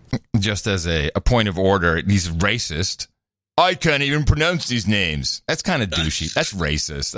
He's racist. Yeah. So he has this thesis, and the reason I like this is because I like the fact that it lines up with my thinking about AOC. And he says that she's so scripted, she doesn't do her own tweets. Everything she does is written for her. And when she goes off script, she goes out. True. Just so you know, this is exactly what I was talking about. This is the video I played clips from 2 months ago. Just so you know, this isn't a documentary. It's this guy behind a desk. No, I know, but it's all. If you look at the whole video that he did, because I saw it, material is what you're saying. Yes, it's the same. Okay, it's the same basic material. That. Yeah. Now, I don't know that this part 3 then has new material or not, but I didn't know about the is this where he goes back and forth between what someone on the video says and then shows her saying the same thing? No. Oh, okay. Well, all right. Let's see what you got. Play it. Cenk Uygur is no longer formally associated with the Justice Democrats or AOC's congressional team, but whether or not he still holds influence over these people is unknown. What is known is that these people are dangerous. Zach Exley is a radical left Open Borders guy who was once a fellow at the Open Borders Foundation, which is George Soros' organization, and he seems to be the least extreme of these guys. Cenk Uygur calls his organization the Young Turks. The Young Turks is named after a group of Turkish revolutionaries formed in 1911 who slaughtered 1.5 million people in the Armenian genocide. By the way, no one complained when Rod Stewart made a song about it. So we know where Cenk's influence is at. Saikat Chakrabarti is influenced by this guy, Subhas Chandra Bose. How do we know this? Because he wears this Che Guevara-style shirt with Subhas Chandra Bose's face on it in most of his videos. That seems like a pretty deliberate choice. At first, I actually thought it was his own face. I was like, why is this guy wearing a shirt with his own face on it? That's crazy narcissistic. But then I figured out it was this Subhas guy. So who is Subhas Chandra Bose? He was the violent complement to the non-violent Mahatma Gandhi. Yes, the legendary Gandhi. Whilst Gandhi was trying to expel the British from India non-violently, this guy was like, no, let's start a war and let's kill them all. Actually, it was worse than that. Much, much, much worse. Subhas called himself a socialist, but he is quoted as saying, Our philosophy should be a synthesis between Nazism and communism. Another important thing that we need to recognize about Subhas is that he was an anti-colonialist. Now, we're not super familiar with this political perspective here in the US, but in India, anti-colonialism causes deep resentment to this day. This is explained in the documentary film 2016, Obama's America. In this film, Dinesh D'Souza explains anti-colonialism and shows how these ideas influence Barack Obama because, and this is the scary part, the United States is founded on colonialism. To the anti-colonialist, the U.S. is an evil empire that colonized North America. The United States is the enemy and is to be fought, is to be resisted, torn down. This is the guy that Saikat Chakrabarti, AOC's chief of staff, wears on his t-shirt. A pro-violence, anti-colonial socialist who dreamed of a Nazi communist government. This is the man behind the curtain. Oh, okay. Well, so I thought that was new information. That is yes, that is new information. Okay, that's new. So that's the Haas. Who's the idol here? Subhas Chandra Bose, I think is how you pronounce it. Huh? Yeah. And the guy wears his T-shirt with his picture on. This is the Che Guevara T-shirt. Yes, I've seen equivalency for India. Huh. It's interesting because when I saw the video, that I have a little clip of that and I'll play it. I also saw the guy's like, Dad, does he have a shirt of himself on? Is that what? And I didn't. I saw the same thing. Yeah. Huh. Well, that's good. Well, what's his name? Mr. Rogers? Mr. Reagan. Ronald Reagan. Mr. Reagan. No, that was good. He's got a Ronald Reagan cup and it says Mr. Reagan in the corner with a picture of Ronald Reagan. So what a lot of people have been tweeting about is the video behind it, which, as I said, we were talking about 2 months ago. This is a longer clip than the one I had at the time, and it does confirm a lot of theories that you've had, the Keeper has had, who is adamantly insistent that there's no way she's writing her tweets, and of course she's a marketing professional, so she recognizes this. You recognize that as well.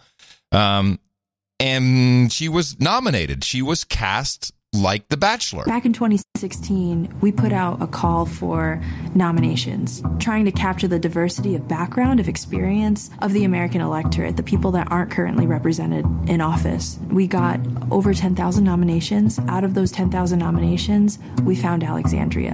My brother told me that he had sent my nomination in the summer, but I was like literally working out of a restaurant, and I was like, there's no way. Her profile is not what you would think of as someone who should run for office, right? I grew up with a really politically engaged and attuned family. We always were debating politics, talking about things, but we were never involved in the formal structures of politics. We saw these signs of someone who's willing to sacrifice their own future for the good of others. So Izzy, one of the people that was working with us at the time, called, and it was scheduled for 20, 30 minutes, and it went maybe an hour and a half. Like, you hadn't thought about running for office or anything at that point, right? No. You just knew you got to do something. I knew that I had to do something. Yeah, we would call people up and kind of walk them through the platform. She was like, well, would you be open entering this kind of nomination process? And I was like, sure, because that's not a will you run for Congress? Yeah, we felt the passion in her voice. She really wanted to fight for the big thing, and she got on a bunch of video calls to meet some of the other candidates that at the time were thinking about running. There were so many other amazing candidates. The entire time I didn't think I was going to be picked. In my brain I was like, this isn't going to happen until Izzy called, and she was like, hey, do you want to go to Kentucky in 2 weeks? And I was like, oh. Oh. Yeah, she was picked. She was nominated by her brother, picked, and then trained in Kentucky. We invited people to an in-person summit in Kentucky when we started getting serious about who we were going to run. Well, Kentucky was, I found, at least for me, that was a spiritual experience. It was a spiritual experience. It was. What happened was just magic. All these people from all over the country, incredible community leaders, talking about similar problems they all faced, talking to each other, engaging, pumping each other up, pumping us up, That was like a super pivotal moment. I felt like, I just remember the first day we've created this network of people that put movement first. Feeling like it was a movement and that it wasn't about me was the most convincing aspect. Being like, oh yeah, I'll do this because it's a bunch of crazy people and this will be fun. Yeah. Because all of you got into this like movement first, that's defined, your actions since you got elected, right? And everyone else is like, man, this is weird. Why are you doing this weird stuff? Well, it's because you didn't come in. It's a different start. Yeah. So there you go. I think you are totally right. You call her an idiot, which if you listen to what she's saying, and she's very good at what she does, but she just sucks up the information the Justice Democrat leadership gives her. They write scripts for her. We've seen her reading them. They write the tweets for her. And as Mr. Reagan pointed out, when she goes off script, then she sounds like an idiot. And so they try to keep her on script, and it's more like not puppet. It's more like Manchurian Candidate. I don't know. It's like some kind of. Well, she's not going to assassinate anybody. Although you never know. Hold on, you never know. She gets close to people. Now, this is the media's fault. The media should be making her go off script, because if they're just going to listen to her talking points that are provided to her, and she's she can memorize like anybody. Yep. Then they're doing a piss poor job of bringing this out, because she is quite humorous when she goes off script. Yes. Now the Democrat Party and Chunk was in part of that and the other videos talking about how it was that they target other Democrats that seem to be weak. I mean, they're strong Democrats, but they're in places where they're always winning, and it's about time somebody stepped in. They're pushing established old politicals out of office using this strategy, and I don't know why, but nobody's equated this with what the Tea Party tried to do, especially after they were co-opted by old line conservatives from the South, which ruined the Tea Party, of course, and you don't hear about them much anymore. Yeah, it was the Ron Paul thing. Happened to these guys too. I don't think this is Mr. Reagan. I think he's a little bit skittish about it. Yeah. But anyway, the point is that the Democrats have to know that they're being picked off. Yeah, one after the other, and according to Chunk, it doesn't even matter if they're or I think Mr. Reagan kind of talked about this. If there's a socialist representative that is in line with all their beliefs and everything they want to vote for, but they're not part of the Justice Democrat model. No, they don't count. Go after them too. Yes, because they want to just get their people in. The Democrats have to know this. What is Nancy Pelosi doing about this? This is a huge threat to the party. I don't think she's put all the pieces together yet. I looked at the How dumb is she? She's not that dumb. We know that. She's incredibly smart, and she's manipulative, and she knows what's going on. She has to know what's going on. I'm not buying that. Well, I'm just telling you, when I looked at the Justice Democrats, and you look at they're a 501. I think 501(c). I'm not sure. Well, anyway, they're a nonprofit, and they have about $2 million reported. So that means you can't run this operation on $2 million. I just don't believe that. I mean, you get a lot with an AOC with free media. Like the guy said, one of their main guys is an old Soros associate. That's my point. So So is that because Soros has his hand in everybody's is pouring money into everybody's pocket? Like, shut up, let me do this side. I got a side hustle over here. Nancy, I'll give you some more. I'm sure they talk. They must talk. I doubt it. George and Nancy. I don't think so.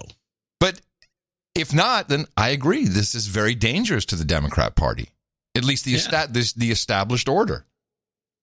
Well, I have some clips to play about some more of these candidates. But first, I would like to thank you for your courage and say in the morning to you, John C., the man who put the C in code orange, Dvorak. In the morning to you, Mr. Adam Curry. Also in the morning, all chefs and sea boots on the ground, feet in the air, subs in the water, all the dames and knights out there. In the morning to our trolls in the troll room, noagendastream.com. You can listen live every single Thursday and Sunday morning. You may miss the first hour if you didn't set your clock back, which is only what the elites in the United States have been forced to do. It hasn't happened here yet. And you can, again, listen to it live, chat along, throw out some one-liners.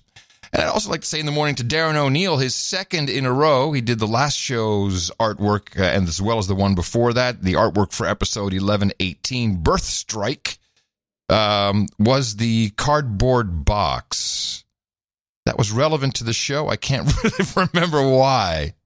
As you talk about a car, you were describing a car. Ah, yes, the cardboard box car, yes, from the electric vehicle that wasn't a vehicle. It was just an object, that's right. Yes, we did like this. It was the only one we liked, I think. Yeah, we were having trouble. Of the bunch, yes. Well, we have a bunch of executive and associate executive producers after that newsletter. I want to, just a reminder, noagendaartgenerator.com. Weren't you supposed to thank the... Oh, okay, because I know you have to... Yeah, okay. The show before was also... You missed yes, that was Darren O'Neill. It was him, okay, so it's been him twice, by coincidence. Okay, we start off with Sir James Spitzer, 34567, from Jamaica Plains, Massachusetts. Or Jamaica Plain, Massachusetts, I believe. It says, see separate email. It must be in your box because it's not in my... it says to add him addressed to you. Yes, it is, and it's not a happy email. Oh, he's unhappy? You don't even want to make the joke. Adam, you passed on a link.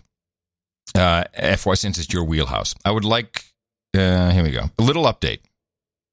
This is from Sir James Spitzer. He's a baron. 14 years after my initial diagnosis of aggressive prostate cancer, I'm approaching the finish line. I'm fortunate to have access to very good hospice program as I transition from therapeutic care, chemo, radiation, and drugs, to palliative care, which is for pain control and home nursing support. As a part of getting my affairs in order exercise, I've terminated my monthly financial support for charities as well as several podcasters, including No Agenda, that I have valued. My husband has his own set of people and programs that he supports, and I choose not to saddle him with the expectation to continue to contribute to mine. I am sending a final contribution your way with an F-Cancer request and a dose of karma. Best wishes to you and John as you navigate the future. I really hated receiving this. I got it on Friday. And Sir Jim has been a supporter of the show. I've met him. He's been a supporter of the show for a very long time. And I'm saying, Jim, I'm not saying goodbye. I'm just saying, see you around. And you never know. You know, maybe, or next dimension. But it's, I did not feel good about this email. So we want to thank him for his support and wish, I'm going to give you an F-Cancer, Jim. You've got karma. Eric Miller, 33333. Dear John and Adam, monthly donor here. And after doing some accounting, I realized I reached knighthood sometime last November. Oh. Please call me Sir Eric of the Norwalk Archipelago. By the way, John, Jakeman's is A+ recommendation. What's Jakeman's? Jakeman's lozenges. Oh, I need to try these myself. Established in, it looks 1970. What's the date on this? Are you sucking on one right now? Throat and chest. I know. Made at Boston, England in 1907 is where they come from.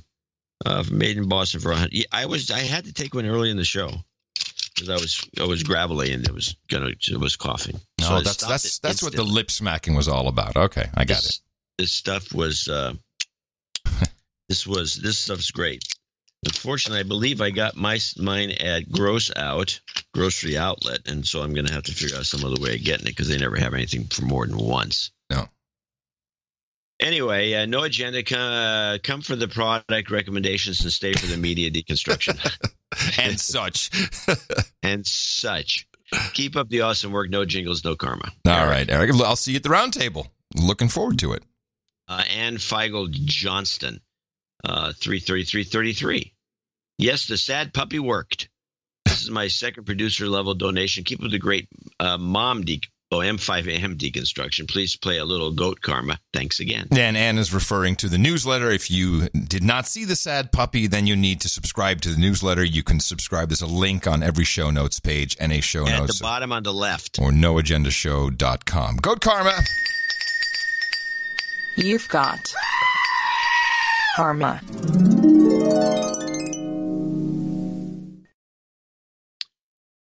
Amos Salems. I think it's Arnis.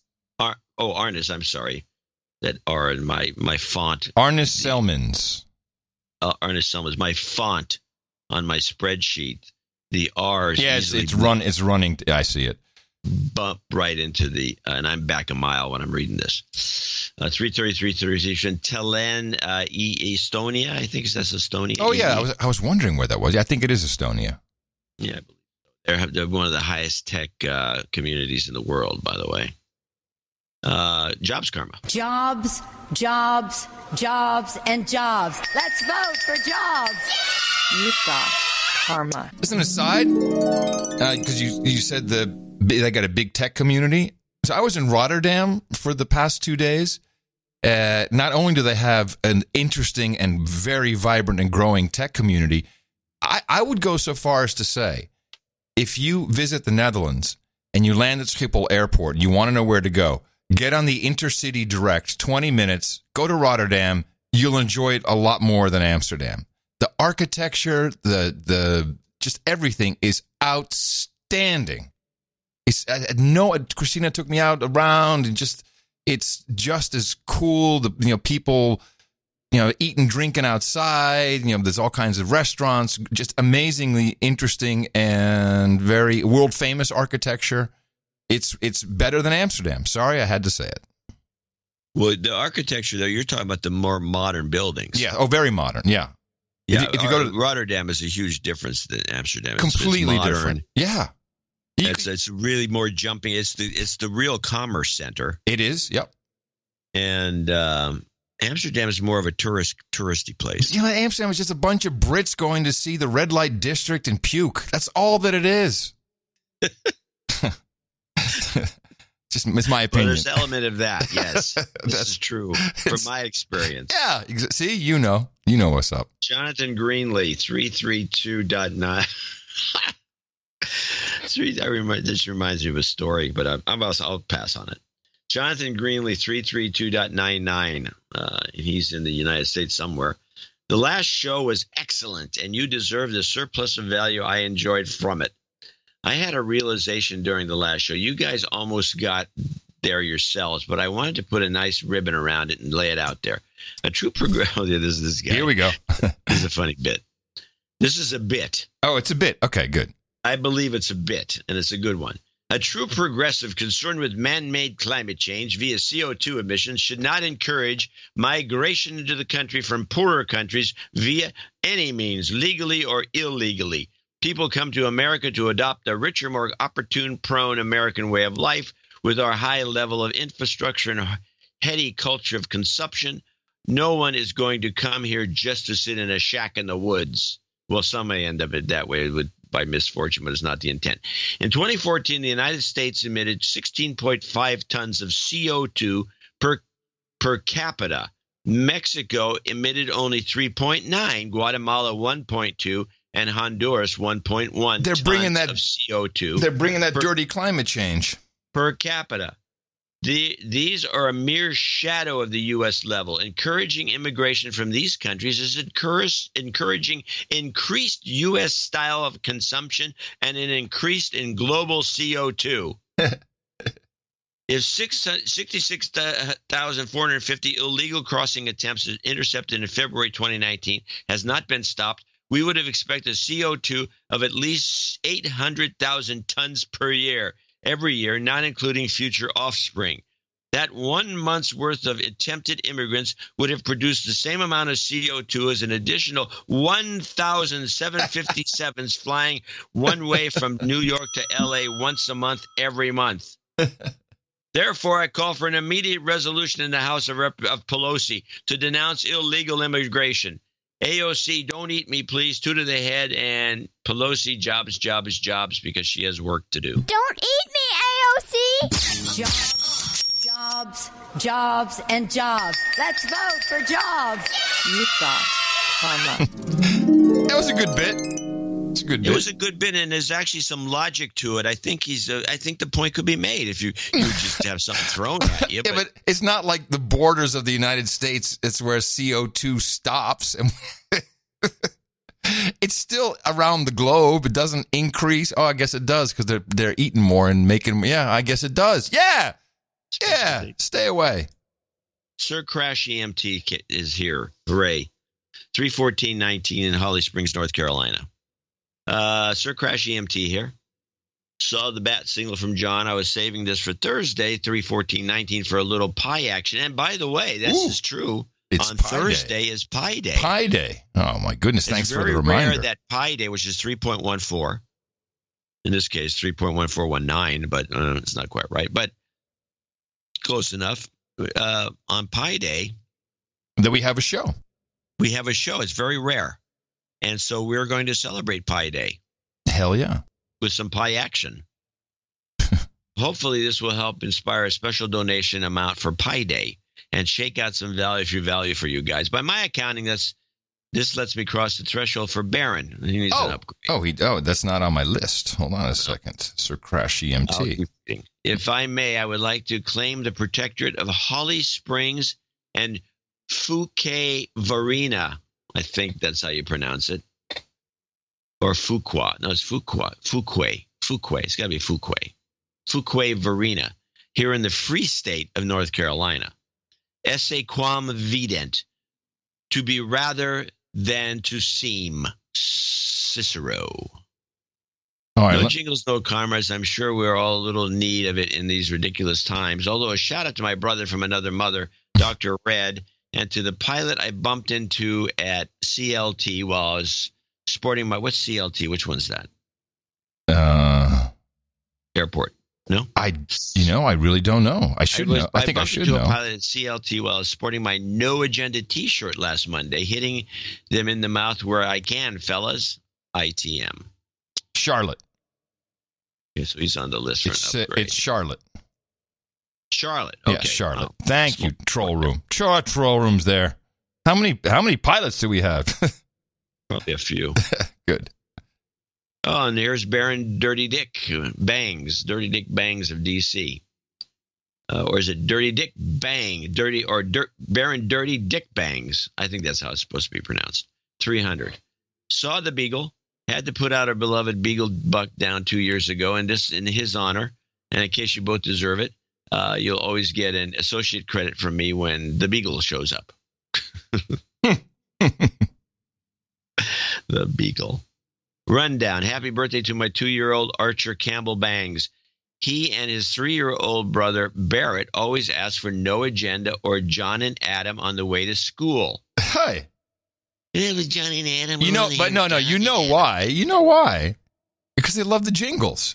They do. Yeah, they do. Of course they do. Let me give them a goat scream. Hey, kids. The kids got a kick out of that. On the way to school, Mommy's frontal cortex is shrunken, so their requests always get an eye roll. Can you guys make my protectorate official? DC. I don't see it on the peerage map. Who maintains the peerage map? I don't know. That's the problem. We have our third baby boy coming out on 426. Ooh. So I would love. By the way, the peerage map needs some sort of. The problem with the peerage map. There's so many people in certain concentrated areas that you can't get to them. You can't click deep enough. Oh, right. Well, we got to find out who's maintaining that. Yeah. Well, can you guys make my protectorate official? Yes. Oh, yeah. We have our third baby boy coming on 426. So we'd love a human resource karma. New jobs karma. No need to read this, John. And let me see what he says. About quantum computing. Would love my thoughts on quantum computing. Okay, I do want to mention that. I'll mention it quickly. I'm very skeptical about quantum computing. It's theoretically interesting, but there's 2 or 3 companies that have shown devices, and no one's ever been able to get them to do anything. They cost a lot of money. So I called one of my friends, who was the science writer and tech writer for the New York Times, John Markoff. Right.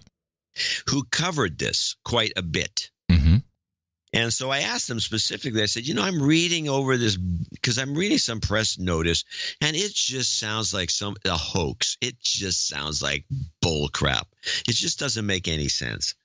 And so I'm thinking that this sounds like a hoax to me. I sent it to him. I said, tell me that there's something to this. You've been covering it specifically. I haven't, because I'm a personal computer level guy. I don't talk about stuff like this necessarily.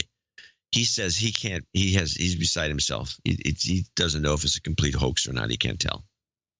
So that's what I think. So you think it's a hoax, and we have? I think I think it's a well-meaning hoax. I don't think it's meant to be a hoax.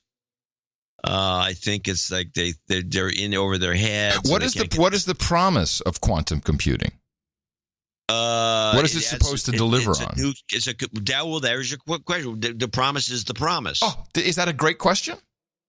That's a great question. The promise is a promise. It's the promise of quantum computing where you can do calculations you couldn't have done before. It's a whole new way of doing math because there's a third state. I mean, and it's supposed to be, and it's small and powerful. I mean, it's just a lot of promises. And no one's ever gotten one of these things to work. And everyone talks about it because it's someone's got the gift of gab in there somewhere, and they've convinced people that, yeah, there's something to it. But this stuff would move along a lot quicker if you told people the porn would get better.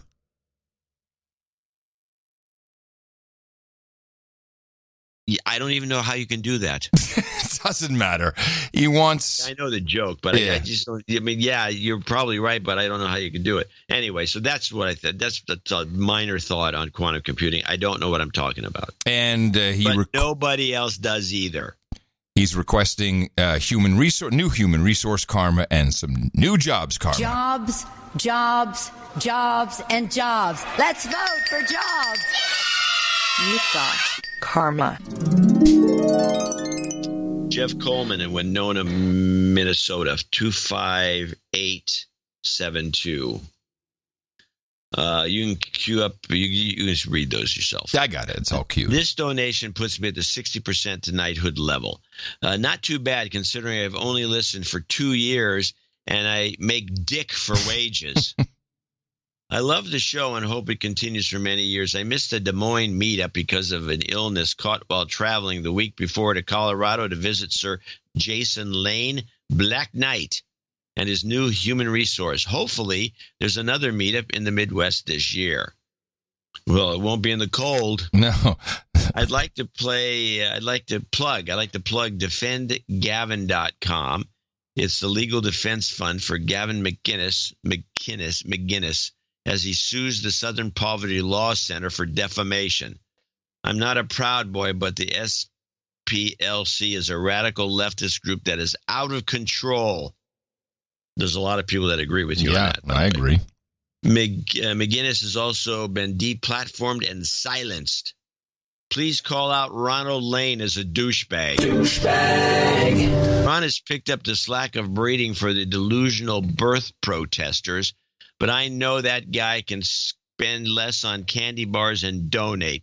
Chip in, guy. I like that. Chip in, guy. We should use that. Chip in guy. Here's the long jingler might be able to come up with something. Here's the long Manning Kellyanne Conway Jungle Fever clip by request. I meant to make this announcement. Please forgive me for being so tardy in bringing forth this announcement. Remember Kellyanne Conway on the sofa there in the Oval Office with 100 black men standing around her, and she got in her money-making position. Shake your money maker.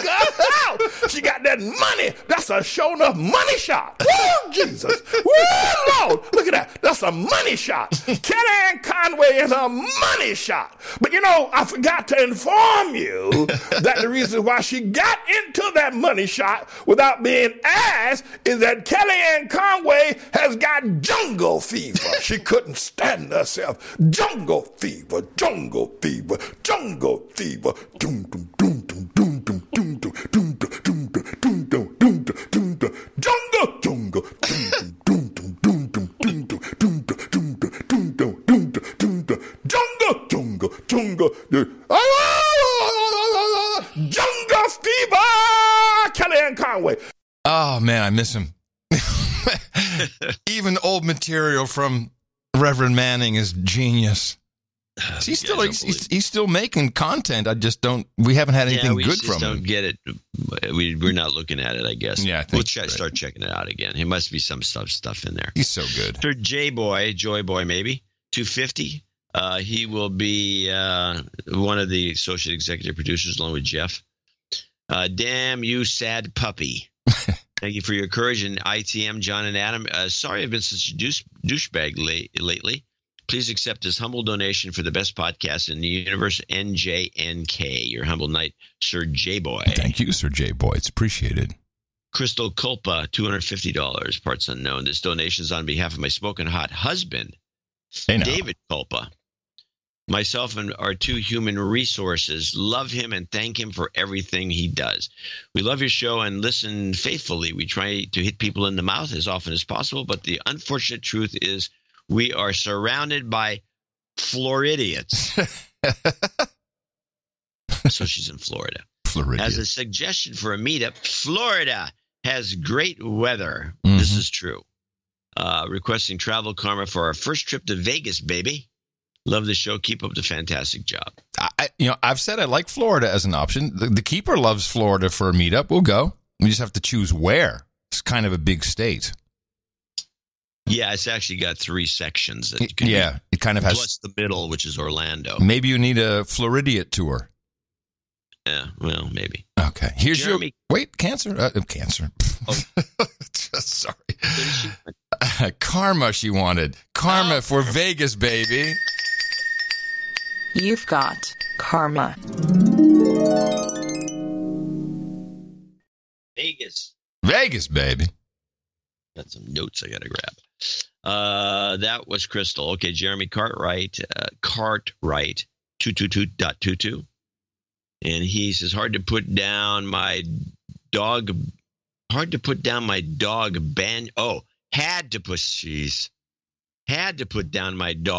banjo recently. Cancer. Sad puppy is sad, so I clicked. Cough it up, you deadbeat douchebags. Request dogs are people too. Also want some cancer karma. Oh, I missed that one. Hold on. Dogs are people too. Yes, sorry. Where are they? I'm sorry. Where's the dogs? I got dogs around here. Yes, here we are. Dogs are people too.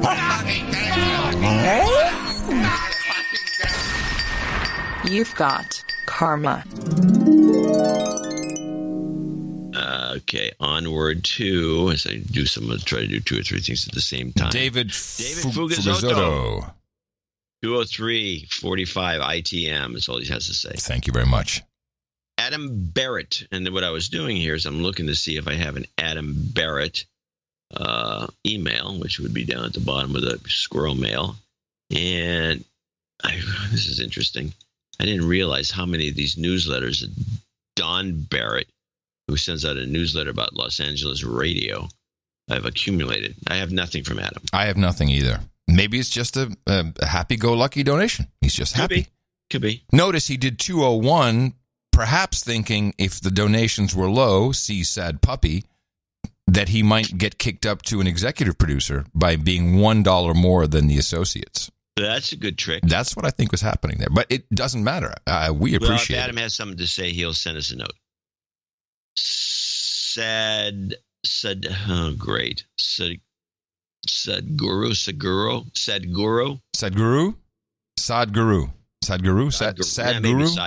Mm-hmm. Well, that's what it's become. Sadguru. And he comes in with the 200. And he says, if you are constantly aware of your mortal nature, you will only do what truly matters to you. It seems to be. Is that one of his quotes? Or maybe there's somebody. There may be a famous guru by this name. Well, I like it. Of them. I like it. Black Knight Era Dadarian, who we haven't heard from for a while. I might add. 200. Thank you for an outstanding product. Would love an Orange County meetup someday. No jingles, no karma. Okay, we'll do one. James Von Aken in Temple, Texas. This is interesting. ITM, gents, I finally crossed the threshold of knighthood, and with this donation, I got to meet Adam, Tina the Keeper, and all the human resources in the meetup in Austin last Saturday. Tina is definitely a keeper. Thank you so much for an entertaining and informative show. I'm glad to be a producer of it. Please knight me, Sir Jim Bob. I'd like a Reverend whoop it, if possible, and a brisket and beer for the round table. Brisket and beer. Okay, I got that. Counting to follow. All right. So, well, Jim, this is going to be great. I will see you at the round table. Get out there. Whooping with the Constitution. Down. Boom. We got another one here that I didn't read. Did I? No. And it's not on the list, and I'm going to have to find out why. And maybe I didn't send it. But we got a $200 donation from girl Kyle in Sacramento. And I want to read her note. That's $200. I've been listening for 2+ years without doing my part, so please accept this long overdue donation. Consider it back pay for value calculated loosely on what I have spent on monthly NPR subscriptions for the same time period. Going forward, I will cancel the said NPR subscription and will instead support my No Agenda people, even though you won't give me a tote bag. Wait. We can give you an invisible No Agenda hat. Okay, it's in the mail. My husband is a musician, and she's got his name, and since she didn't give really her name in the note, I don't know if I should mention him, but he's like a major guy. Oh, really? Like what? In popular music or classical? Yeah. Really?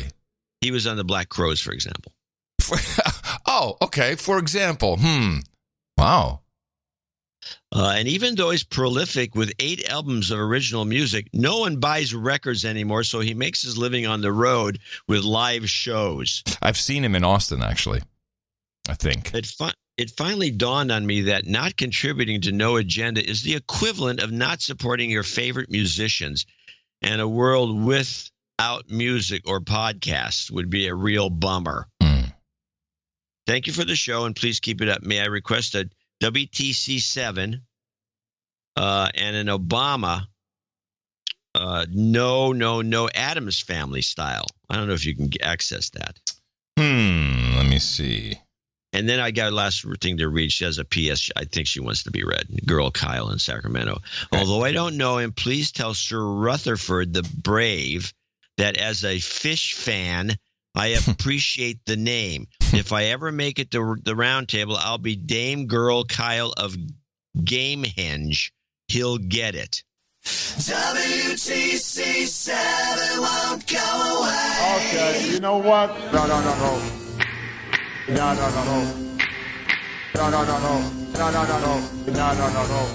What? Listen, you're in my house, drinking the booze. No. Shame on you.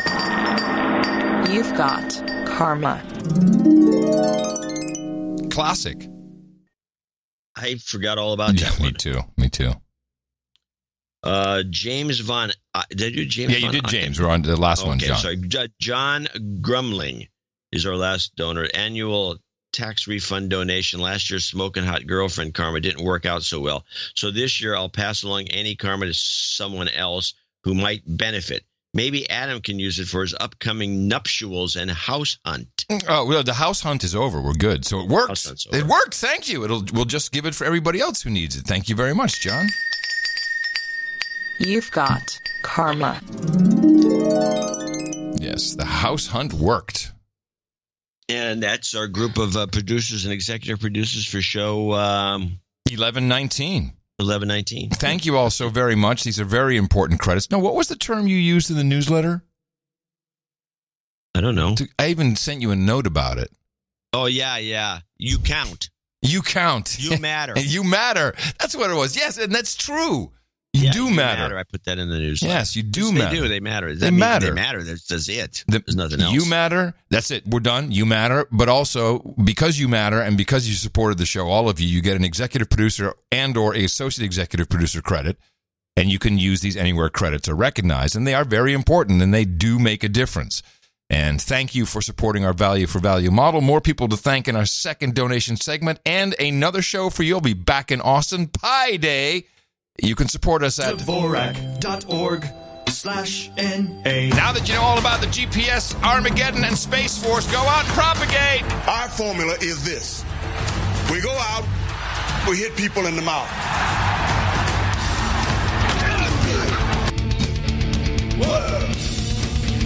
Don't eat me, AOC! Shut up, slave. Indeed. Friday. Friday is a big, big day. Friday, March 15th. Climate strike.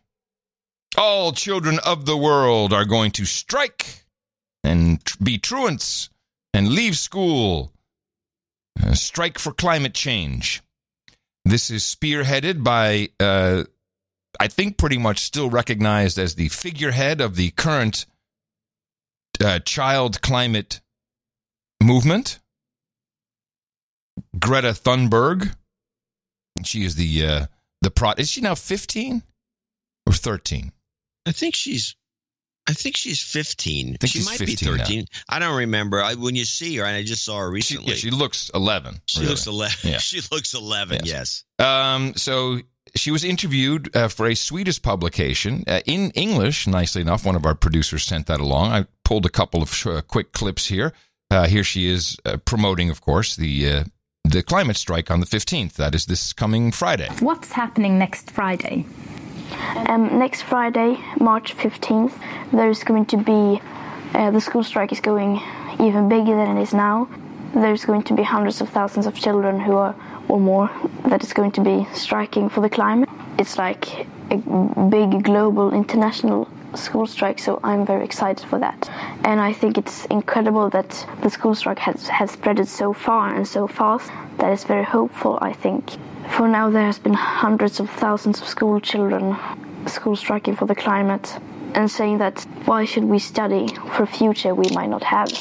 There you go. Why should we study for a future we may not have? Yes, this is the child abuse that's taking place. Her background is very interesting, fits right in. If you look what her parents do, they're academics and they're involved in all kinds of arts and sciences, and they clearly have programmed this young child to be the figurehead. And it's worked so well, she just won a very prestigious award. You've been chosen Woman of the Year. What does it mean to you? It's always great when you're 15, you look 11, Woman of the Year. You've been chosen Woman of the Year. What does it mean to you? I think it's unbelievable. It's incredible. I never would have imagined this. And also I think it's very hopeful that a climate person is elected to be this. Now here's for encouraging truancy. Yes. She gets Woman of the Year. Really? Yep. Yes. Well, she's done more than just encourage truancy, but this is it's definitely the cherry on top. Now here's the part that saddened me a lot. She was not always this outspoken, well-spoken climate person, as she would call herself, or Woman of the Year. In fact, she was very, very depressed. And you can only imagine why. You have 270,000 followers on Twitter, but your life hasn't been like this your whole life. Tell us what it was like when you were 11.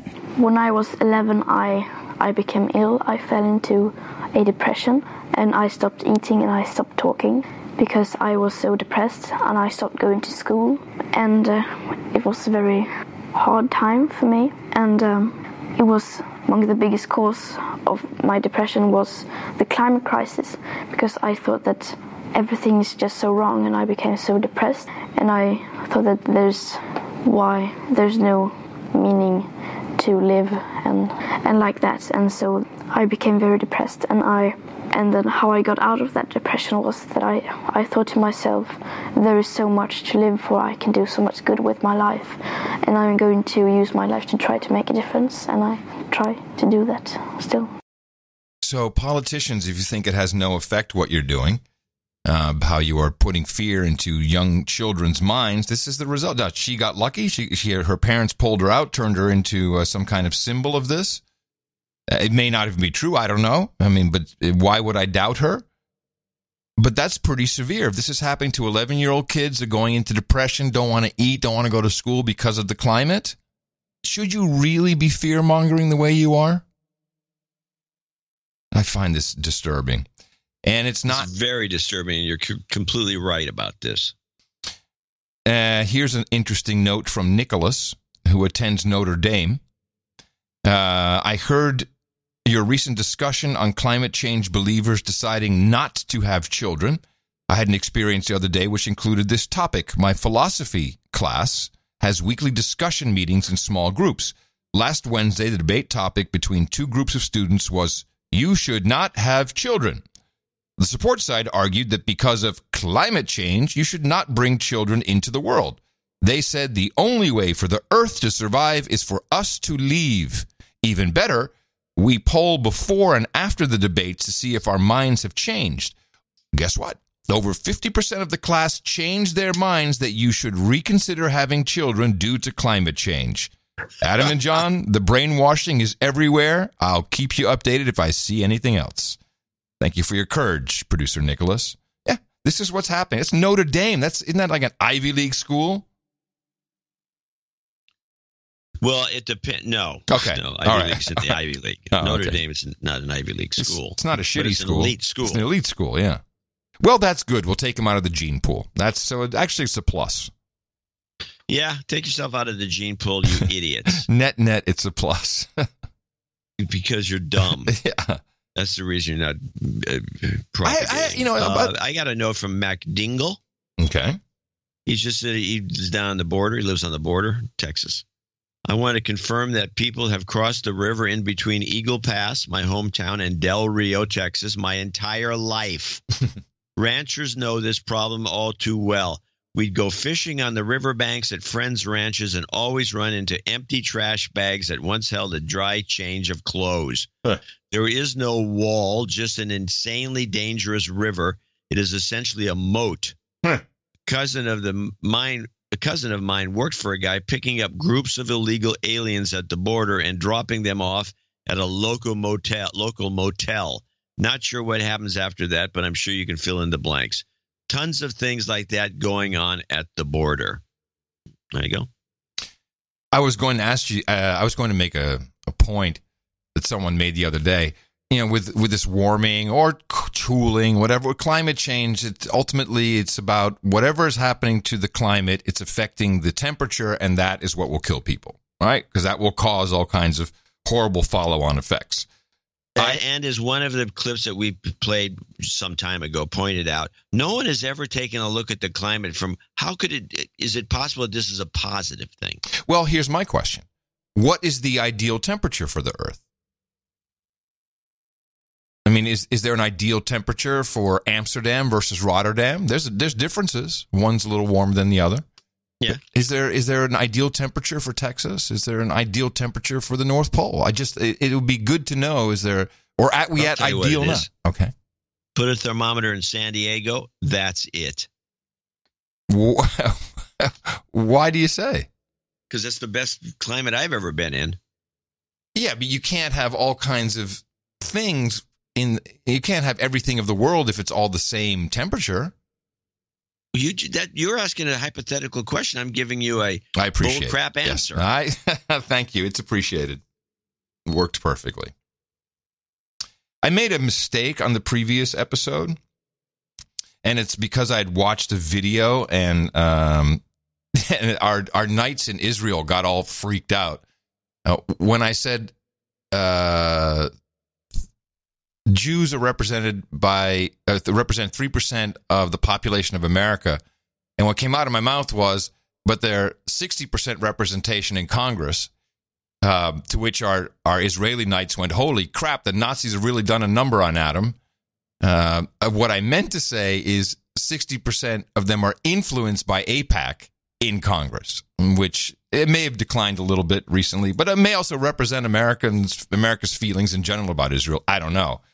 But this whole thing comes in this backdrop of the horrible anti-Semitic things that Ilhan Omar, also a freshman in Congress, what she said. And, I don't know if it was just me, if it was just over here, if it was just CNN International, but they really would only talk about the horrible things she said without actually mentioning what she said. And they just show a B-roll of a video of her sitting on a panel in what looks like an alley in Mardi Gras. It's a very, very odd video. And then I went searching for what she actually said. But first, let's play Nancy Pelosi, who, we were talking about her earlier, how she's not grabbing onto these Justice Democrats. She apologized, or I would say she was apologetic and protective of what Elon said. Whatever Elon said, here's how Nancy Pelosi kind of swept it under the carpet. Does she need to apologize? To that end. She hasn't apologized. Does she need to apologize? Well, then she may need to explain that she did not. It's up to her to explain, but I do not believe that she understood the full weight of the words. As I say, when you're an advocate out there, as I was, so I appreciate all the enthusiasm that comes into our Congress. I've told you that before. That was me pushing a stroller and carrying those signs. So I understand how advocates come in with their enthusiasms. But when you cross that threshold into Congress, your words weigh much more than when you're shouting at somebody outside. And I feel confident that her words were not based on any anti-Semitic attitude, but that she didn't have a full appreciation of how they landed on other people, where these words have a history and a cultural impact that may have been unknown to her. So what Nancy said, which is actually a really apologetic for anti-Semitism, if that's indeed what it was, by saying, well, she really just didn't understand the impact it would have on certain people from a cultural background. That sounds really bullcrappy to me, but we only on the No Agenda show can we do something that the mainstream media will not. And I've chopped this down, I've chopped out the pauses, but let us just listen to the incredibly offensive speech from Ilhan Omar, and let's stop. Are you being sarcastic? No, I'm being factual as to what people said. This is how they were talking, the incredibly offensive speech from Ilhan Omar.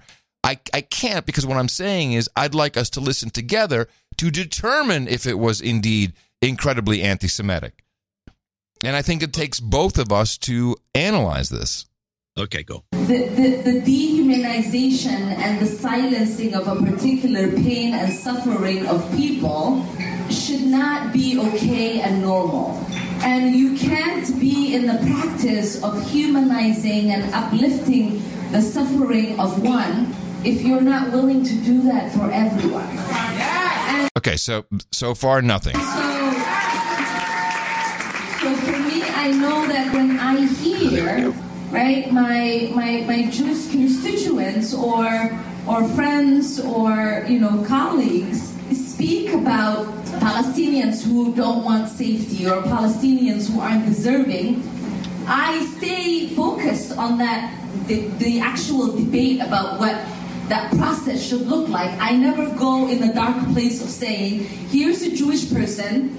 They're talking about Palestinians. Palestinians are Muslim. Maybe they're Islamophobic. I never allow myself to go there because I don't have to. And what I am fearful of is that because Rashida and I are Muslim, that a lot of our Jewish colleagues, a lot of our constituents, a lot of our allies go to thinking that everything we say about Israel to be an anti-Semitic because we are Muslim. So just checking in.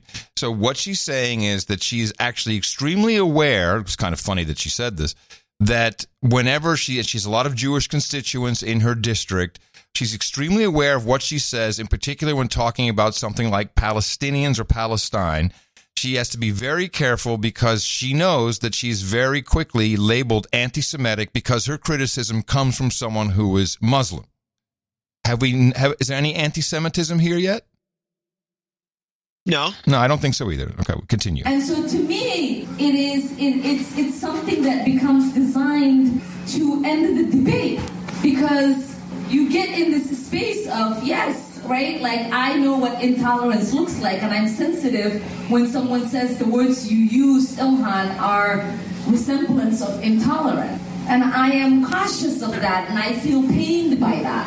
But it almost as if every single time we say something, regardless of what it is we say, that is supposed to be about foreign policy, our engagement, our advocacy about ending oppression, or the freeing of every human life and wanting dignity, we get to be labeled in something, and that ends the discussion because we end up defending that, and nobody ever gets to have the broader debate of what is happening with Palestine. Okay, so she's saying that she knows that these people are actually good people, the ones, her colleagues, who may call her anti-Semitic because they do care about suffering around the world. But then she brings in the suffering of the Palestinians. And I haven't heard anything anti-Semitic yet, but this next bit... Well, before you continue with this is all after the fact. No, this is that she gave. No, this is the most... No, you're wrong. This is the most recent one. This was the timeline was, you got the timeline, that there's a timeline here. She was making anti-Semitic tweets, which were removed, or they were perceived as such. And then she was, that's when the controversy began. And then she did this, which is what you're playing. And it was an apology tour. No, the timeline I saw, and I may be wrong, the timeline I saw was after this speech. In addition to the tweets, but after this is what they were showing on television the whole time. They got better B-roll than this. That's because they had nothing else to show. They got plenty of B-roll on her. No, they don't have any B-roll of her just coming out and saying, I hate Jews. Well, B-roll has no audio that way. Well, yeah, I'm just saying there's nothing. I know I've heard this whole speech from beginning to end because they played it on Democracy Now! And it's innocuous. Yes. She's just going on, and you can play it till hell freezes over. We're not going to find anything in there because there's nothing in there. The only thing that's in here is this last piece, which I think she has a very good point about. I want to talk about the political influence in this country that says it is okay for people to push for allegiance to a foreign country. I want to ask, why is it okay for me to talk about the influence of the NRA, of fossil fuel industries, or Big Pharma, and not talk about a powerful lobbying group that is influencing policy? I think she has a point there. It's okay for the Democrats to bitch and moan about the NRA and the bankers and Big Pharma and Big Oil, but quiet about AIPAC. And that's true. Well, let's look at it from another perspective. Yeah, it is true. Who says it's not? And we'd take one of the biggest AIPAC supporters, a Democrat, Chuck Schumer. The difference is that you can bitch and moan about NRA because they never give Democrats money. AIPAC does. Okay. That's the reason it's okay for the Democrats to bitch and moan about the NRA and not bitch and moan about AIPAC, because the NRA doesn't give them any money and AIPAC does. It's all about the money. Well, which is exactly what she tweeted. It's all about the Benjamins. Well, she has. Yeah, she's bitching and moaning. Okay, well let's go to the progressive side that would defend her. Okay, and they do defend her. And I think that I've always thought that this was a little blown out of proportion and somewhat premature. If this Omar woman is going to hang herself, it's not going to happen with this bit. It'll happen sometime in the future, if at all. But let's go to the rundown of Omar. This is Democracy Now!, and this is their perspective. And you have to remember, Democracy Now! Is pro-Palestinian, anti-Israel. The House of Representatives overwhelmingly passed a resolution Thursday condemning anti-Semitism, anti-Muslim discrimination, white supremacy, and other forms of hate. The vote was 407 to 23, with nearly 24 Republicans voting against it. The vote capped a week of intense debate among congressional Democrats that began after some lawmakers accused Democratic Congressmember Ilhan Omar of invoking anti-Semitic tropes while questioning U.S. foreign policy on Israel. At an event last week, Congressmember Omar said, quote, "I want to talk about political influence in this country that says it's okay for people to push for allegiance to a foreign country." Democrat Eliot Engel, chair of the House Foreign Affairs Committee, on which Ilhan Omar sits as well, then accused Omar of making a, quote, quote, vile anti-Semitic slur. The House leadership initially drafted a resolution condemning anti-Semitism and what was seen as a direct rebuke of Omar.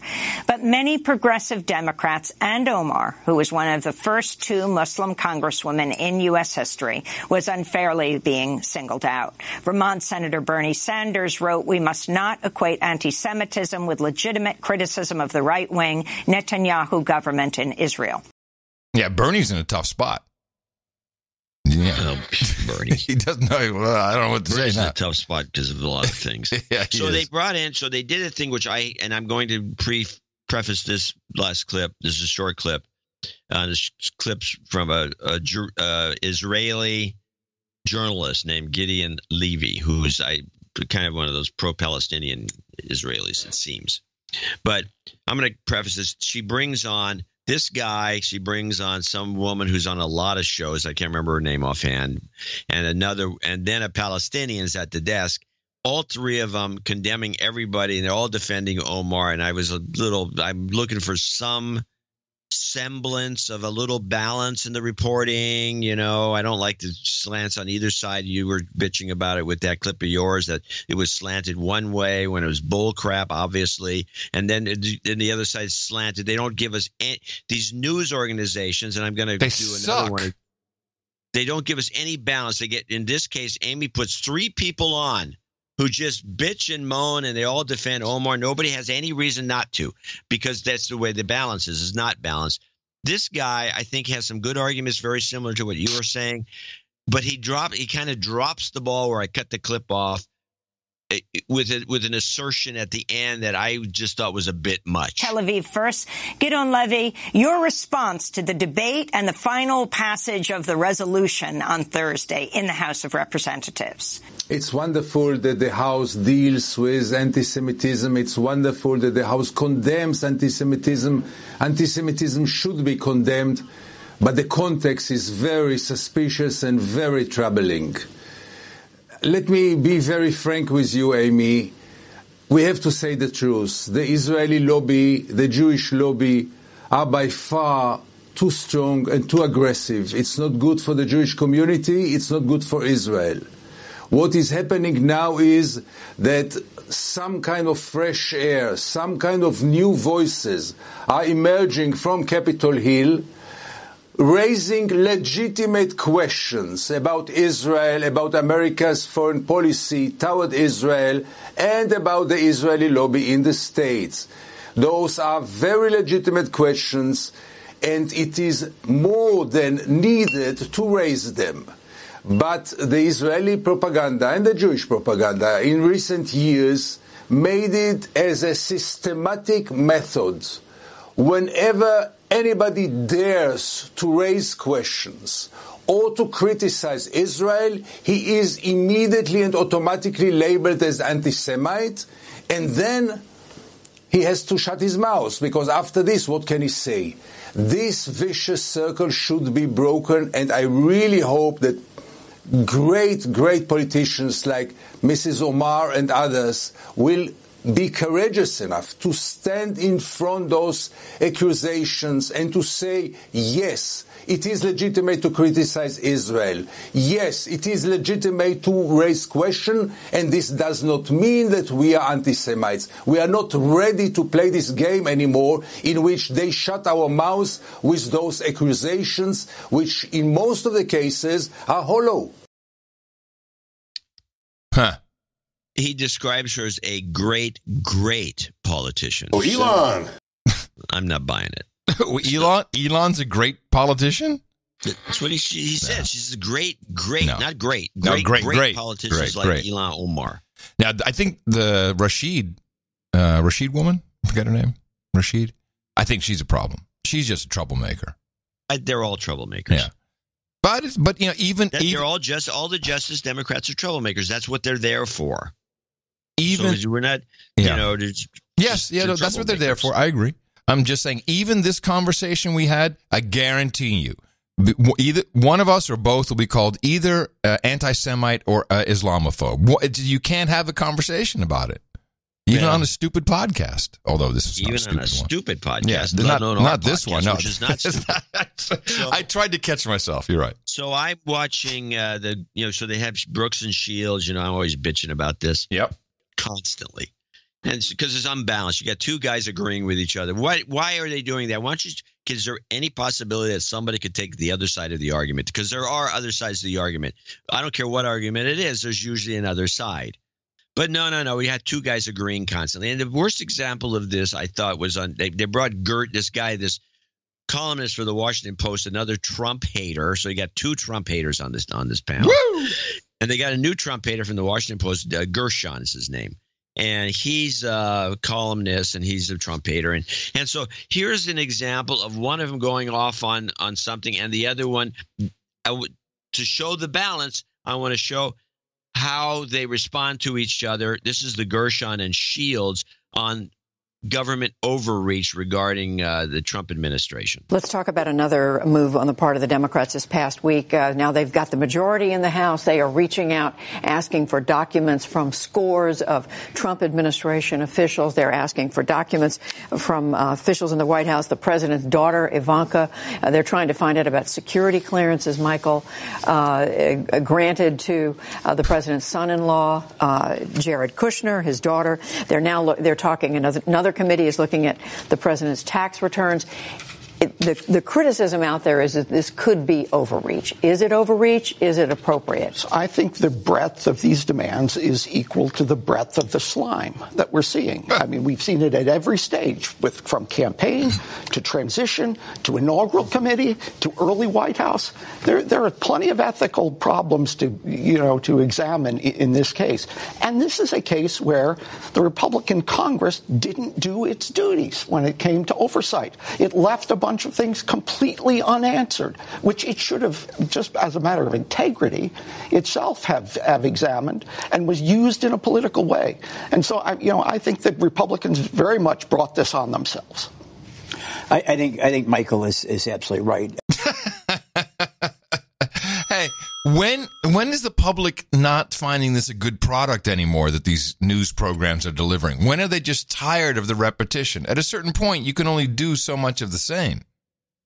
I have no idea, but I think their numbers are dropping, and not dropping to an extreme. They have a captive older audience. That's why they're drug commercials on the commercial networks. But I don't know who's listening to this NPR show, because it is so lopsided. There is no evidence that they can even there's a guy, an Indian guy who writes for the National Review, who comes on once in a while to actually balance Shields. He takes Brooks's place, and he's good. And he does come up with why they're doing it, probably because of this and this and this and this. And he explains things a little bit. They really don't like putting him on. Yes, exactly. So for one thing, he's smarter than Shields by a lot. Yeah, PBS, not NPR. Yeah, PBS. PBS.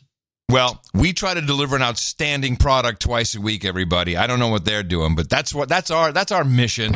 I'm going to show my support by donating to No Agenda. Imagine all the people who could do that. Oh yeah, that'd be fab. Yeah, on No Agenda in the morning. Well, we do have some people to thank for show 11-11, 11-11-11. 11-19. She's up at the top of the list. She's usually always down in the old. Hey, 11-19. I said 11-11, didn't I? Yeah, you did. I wish it was 11-11. 11-19. Patricia Worthington, $150. She's in Miami. Hold on. You skipped Keith and Sardingas, and I've got Keith Gibson, $150. Oh, I see. Because Julian, I just went to the 200 thing I saw there. Oh, that's wrong. That's interesting. I see what you're saying. Julian, so I just saw that and I started from there. Well, Julian Carpenter got a bogus slot in the rundown. He's somehow missed. That's weird. So how did that? That's not even possible. That's like a sort error, huh? Well, Julian, we're sorry. Julian Carpenter, $200. I don't have. Let's see if he's got a note. If that's his. Well, we'll see if he sent in a note. We'll fix you though. That's for sure. That's odd. We'll put you up at the. Sorry, Julian. Yeah. Carp. It's very strange. I've never seen that before. Let's see if there's a note from Julian. No, he sent a note on March 9th.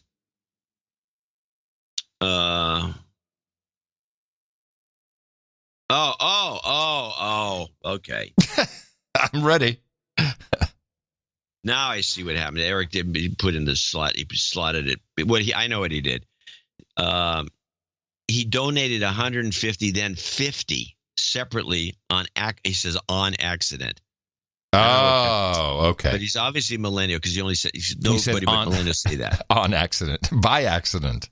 Yeah, he said on accident. And they say that all the time. Really? John, I donated 150 and 50 separately on accident. I wanted to donate a full 200 in one go, but my brain is dumb.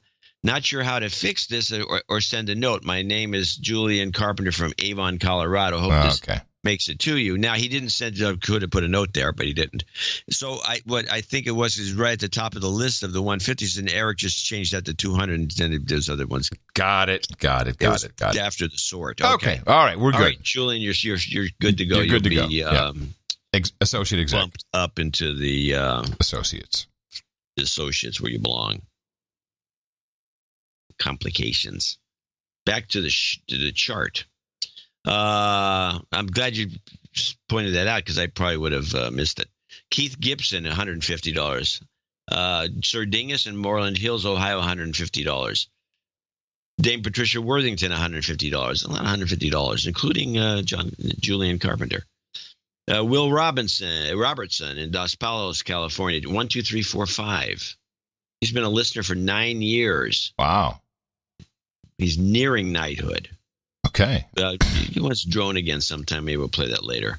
Luca Mario Asberto in Savosa, Switzerland. So so I was fascinated by this. He had a nice little note, and he says, I donated. He says just thanks for doing the show. But so I had to find where's Savosa, Switzerland. So I looked it up. It's down at the very bottom. It's in the Ticino canton. He's like 20 miles from the border with It's like Italy, right? Yeah, it's almost Italy. Sure. Border. He's in Italy. but he's masking as a Swiss. Well, it's in Switzerland, but it's in that part of Switzerland that might as well be Italy. Right. And this is a Swiss franc donation, 124 Swiss francs and 44 Swiss francettes. Yeah, it turns out to be Swiss franc is worth $0.99 dollars. Yeah, we're pegging the franc. Close. It's pretty even. Yeah, which is good. So all you Swiss out there, you can donate in Swiss francs, and nobody's going to complain. Luca Mario that was Luca. Andrew Spieler Siraka.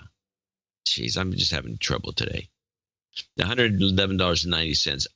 Sir Arthur Gobbets, 111.90. This is 10 cents for every show so far, and that's Sir Arthur Gobbets, who's from the Netherlands. Of course, he's Sir Hugger of Kitties, protector of the Groninger gas fields, Baron van Slochteren to Heusinge. Right. I know, I nailed it. Von Glitschka, 3 thumbs up, $111.11. Joe Salazar, and also, he's in somewhere parts unknown. Is it Sir Rob Van Dyke? I don't know. I don't think so. He's in Holland. He gave 100. Dame Laura of the Snowy Cascades, Sammamish, Washington, 100. Bill Fleming in Tulsa, Oklahoma, 100. David Colpa, 100 from Boynton Beach, Florida. Sean Davis, 100. Giovanni Gomez, 100. John Haller in Missoula, Montana. And he has 100. This is in addition to my $50 a month donation.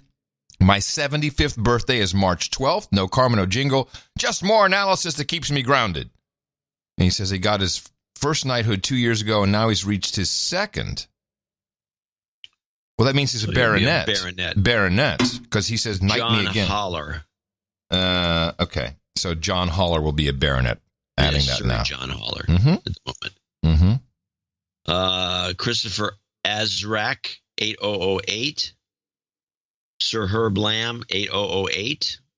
He wants a meetup in Atlanta. Atlanta's great. We can go meet at Buckhead. It's the classy part. Isn't that where they have the high-end strip bar?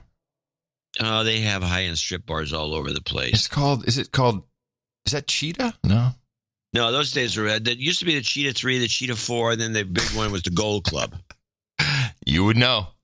I would. I used to go there all the time, and people would always want to go to these strip clubs because there was a bunch of, okay, I'll take you there because I didn't mind doing that.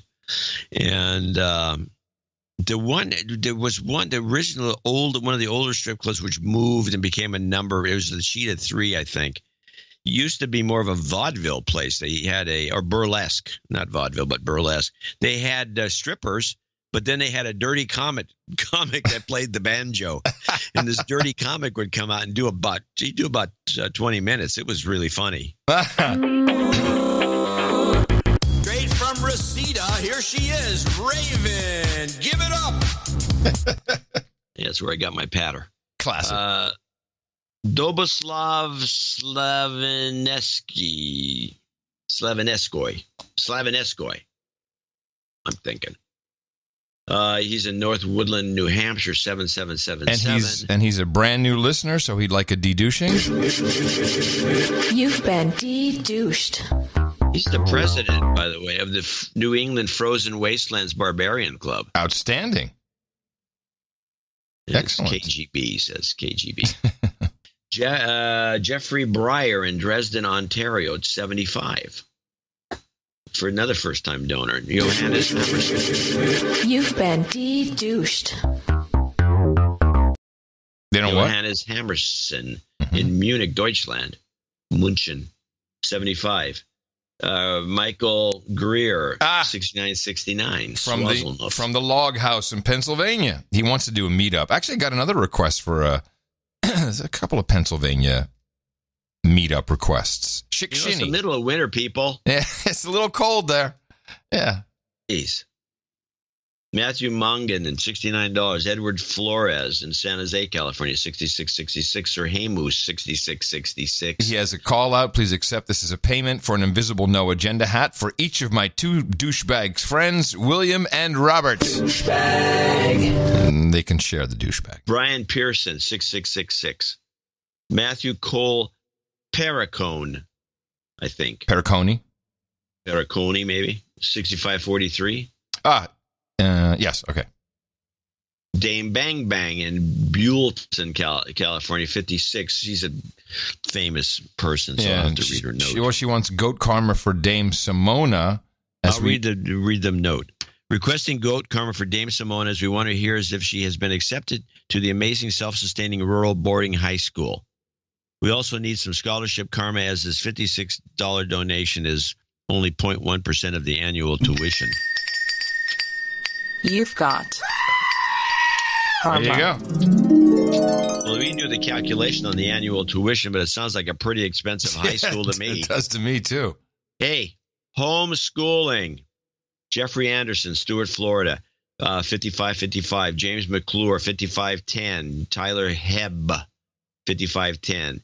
Jason Petrie, 5510. Robert Clayson in London, UK, 5445. Robert Tablak in Youngstown, Ohio, 5333. Chris Schooler. I think it's Sir Chris from New Zealand. It's Sir Chris, and he's in yes. 53rd year around the earth, and that's his amount. And he's on the list. Yeah, he's on the list. Sir Eric Hokel in Mulrose, Deutschland, 52. Chris Swimley, nearby in Austin, Texas. He's 52. Oh, this is the profit from the 4 No Agenda meetup shirts he sold. If people, very popular. If people are still interested in getting one, they can go to, and he has a link. I saw these shirts. They're dynamite. They look people great. Should go buy them. Yes, they do look good. It's got a big goat on it. FMIdesigns.com/NA Austin Meetup shirt, all one word, all lowercase. FMIdesigns.com, as in Frank Michael India. FMIdesigns.com/NA Austin Meetup shirt. Thanks, Chris. Rylan Keeler, 5150. Dame Salsa Queen, 5150. Stephen Tucker, 5133. Marlon York in the Hague, 51. Clifford Muchler, Muchler, 38. Yes, he wants us. Fellas, he writes, here's my 50 plus 38 because you're still doing a great job and because the sad puppy is so effective. If you have time, please call out Steve Swern and Marty Mack as douchebags. Okay. They know who they are. Sir Dwight of the Night Chick, Burlington, Ontario, Canada, 5005. Matthew McCoy, 5005 in Burleson, Texas. A dude named Ned. Excellent. I don't know why that's funny. 5001. The following people, meanwhile, are $50 donors. Name and location. Roy Ten Hava. In Pijnacker. Robert. Pijnacker. In Pijnacker. The Netherlands. Pijnacker. See, I show up on TV here. I do one TV show. Boom, $50. Yeah, there you go. Now, Pijnacker is, you'll see if anyone watches that video of the woman playing the theremin, will understand how this town got named. Robert DeCaney in Fairfax, Virginia. Larry Hay in Mooresville, North Carolina. Dorian Knitsky, I'm guessing, in Rockledge, Pennsylvania, 50. These are all $50 donors. Joshua Smith in Port Orchard, Washington. Peter Kammerer in St. Louis, Missouri. Black Knight, Sir Lineman of the Net, 50. Sir Scott of Diablo, 50. Black Knight, Sir EZ, Philadelphia, Pennsylvania. Tony Smith in Fort Worth, Texas. Good number here, by the way. John Prebaz in Washington, D.C. Sean DeSantis in Fort Pierce, Florida. Chris Keller. Ian Moore. Jeff Friss. Eric Hoff. Marco Castellanos. James Wages. Not in Lost Wages, but Carneysville, Georgia. Robert Evans. Cassidy Eastwood from Oklahoma City with a long note. You want to look it over? Oh, she was at the meetup, and she came to the meetup. Yeah, she came to the meetup, and she talks about how she was really afraid to. She was timid, even though she's very extroverted normally, and she was embarrassed to ask for a picture. And she sent a copy of it. Let's stop the show right now. Oh. If you want a picture, because I had this too. I've had a couple of things. I don't know why. We love to have our picture taken. Hell yeah. Adam especially. So don't be shy about having the picture taken. Just do it. Yeah, I'm there to meet everybody. I'm there to. You want to get your picture taken. It's great. I always have the exact same look on my face. I'm usually doing the salute or I'm pointing. You could, by the way, just go Photoshop me and put me in there with you if you don't want to actually have the picture. There is one point of order, and you brought it up on the tweeters. We do need to bring back the host head on a stick. So if it's a meetup I'm doing, someone needs to bring John's head on a stick and vice versa. Right. It's very important for these meetups. This is true. It's for the vibe. For the continuity. But yes, no. Do not be shy about, can I have your picture taken? Just don't even think about it. Assume that that's what we're angling for. We like to have our picture taken with our producers. Producers. Yeah, and producers, all the rest. It's just what we do. It's just fine. It's not even an issue. I had people years ago, I remember they would bring a copy of PC Magazine, want me to autograph an article they liked, and then they'd frame it, I guess. Yeah. And I had no problem with that, but they're always so reticent about asking me. I don't care. I'm not, there's certain famous baseball player, Ted Williams. He wouldn't sign autographs. I have an autographed Ted Williams picture somewhere. You do? Yes. No, it's worth about $10,000. I'm sorry. It's a charcoal drawing of him with his signature on it. Really? Yeah. Now I'm thinking, where the hell is it? My mom got that. My mom was a big Sox fan. Bo Sox. That thing is worth a fortune. any Ted Williams autograph is worth a lot of money. I mean, I think they're worth $1,000 or $2, but any picture or anything that he signed, because he hated signing autographs, rarely did them. When I was a little kid, I used to go to Wrigley Field and watch usually the Dodgers and the Cubs. Those are the teams I like to watch. And there was one guy, I think he was on I don't know what team it was. I can't quite. I will remember it eventually. And I was a little kid. Getting autographs. Everyone would sign autographs. Duke Snider, I had his autograph. You get all these autographs. There was one dick who refused. Now, I don't sign autographs, kid. I'm a little kid. Aww. I'm a little kid. Can I get your autograph? No. So the only autograph I ever got was Tom Seaver. Poor Tom Seaver. He's gone into dementia. Ah, well, I have a glove with his signature. Also, you have a somewhere. glove signed by him. Somewhere. God, that's got to be worth about $2,000-$3,000, maybe. That's it. My exit. Okay, Cassidy Eastwood in Oklahoma City, 50, and last but not least, Drew Mochak over here in El Cerrito, who I expect to see at a meetup one of these days. 50. I want to thank all these folks for producing show 1119 and keeping us going, and thanks for warming up to the puppy. Yes, thank you all very much. Your support is incredibly valuable and necessary. It's how our Value for Value network works. It's how it functions. We got people doing all kinds of things, sending us notes at their own peril often for places they work or attend school, although we're happy to keep you anonymous.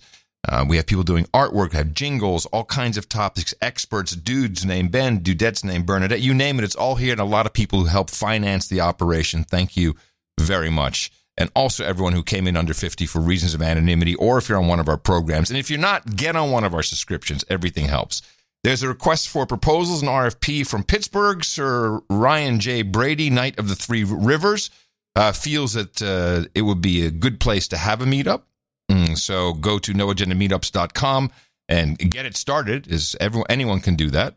Also note that Sunday the 17th, we have the Sydney, Australia meetup, 3 p.m. at the Gasoline Pony in Marrickville. And there's a meetup I'd like to be at. That would be great. Where's this? Sydney.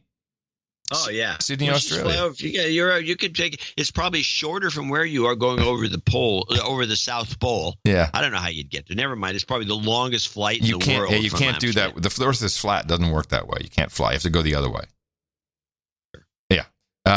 But please make sure you have Adam and John's head on a stick to make it an official meetup. That would be fantastic. We appreciate that. Again, thank you everybody for your support of the show. Sad Puppy worked. Let's try and even it out, keep it kind of moving on a flowing plane so we don't have the yo-yo effect. But again, very happy and thank you. Next show coming to you from, I'll be back in Austin. Support us at Dvorak.org/NA. I'm sorry, what'd you say? Pi Day. Oh, Pi Day, yes. You've got karma. Pi Day. It's your birthday.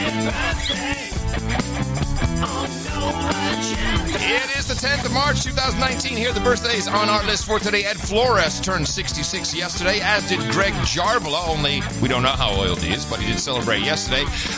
Baron Dirty Dick Bangs of D.C. says happy birthday to his son Archer. John Haller turned 75 on March 12th, and Chris Scholar celebrating his birthday. Happy birthday from everybody here at the best podcast in the universe. We've got 1, 2, 3 nights to do, so we need Eric Miller, Greg Stoddard, and Jim Von Aken. I bring out the blade for this. Got it. Okay, perfect. Eric, Greg, Jim, hop on up, gentlemen. Thank you very much for your support of the No Agenda Show in the amount of $1,000 or more. That brings you all to the round table of the No Agenda Knights and Dames, where we have all the goodies for you, your night ring, etc. But first, let me pronounce the KD. Sir Eric of the Norwalk Archipelago. Knights of the Spectrum for Greg, and Sir Jim Bob. Gentlemen, for you, we've got Hookers and Blow, Rent Boys, and Chardonnay. We have a brisket and beer, cookies and vodka, warm beer and cold women. We've got chilled Polish potato vodka, fish pie and fellatio, breast milk and pablum, ginger ale and gerbils, bong hits and bourbon, gauges and sake, Reuben and women and rosé, and mutton and mead. I think I forgot something I was supposed to have at the table today. What did I forget? Someone wanted something. Oh, I'll put it on the table for next time. So email me. Somehow I didn't take. Oh, the upgrade?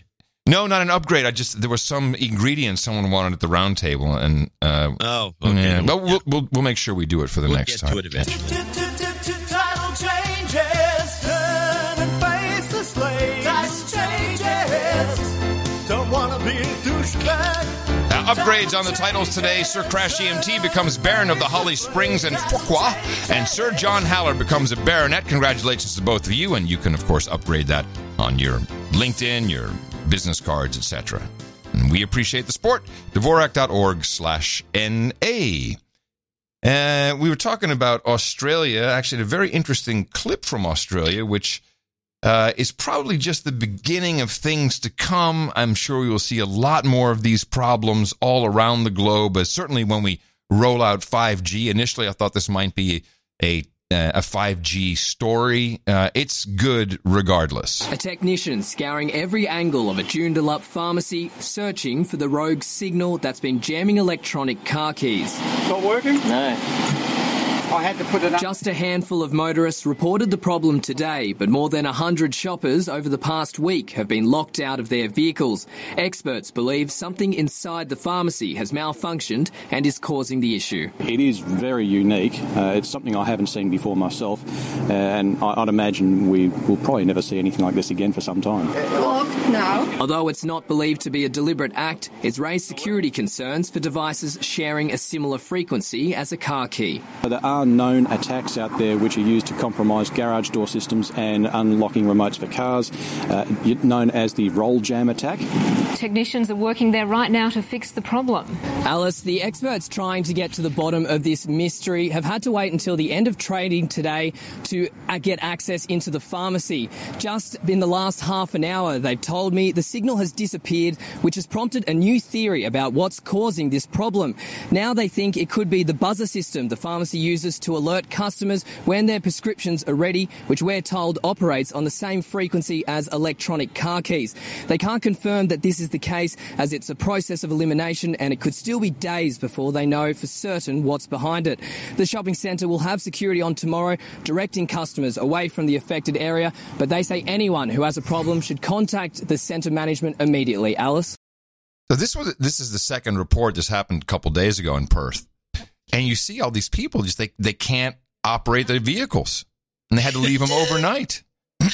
Hey, man, get a car with a key. Yeah. A real key. Let me tell you, I got a couple stories about this.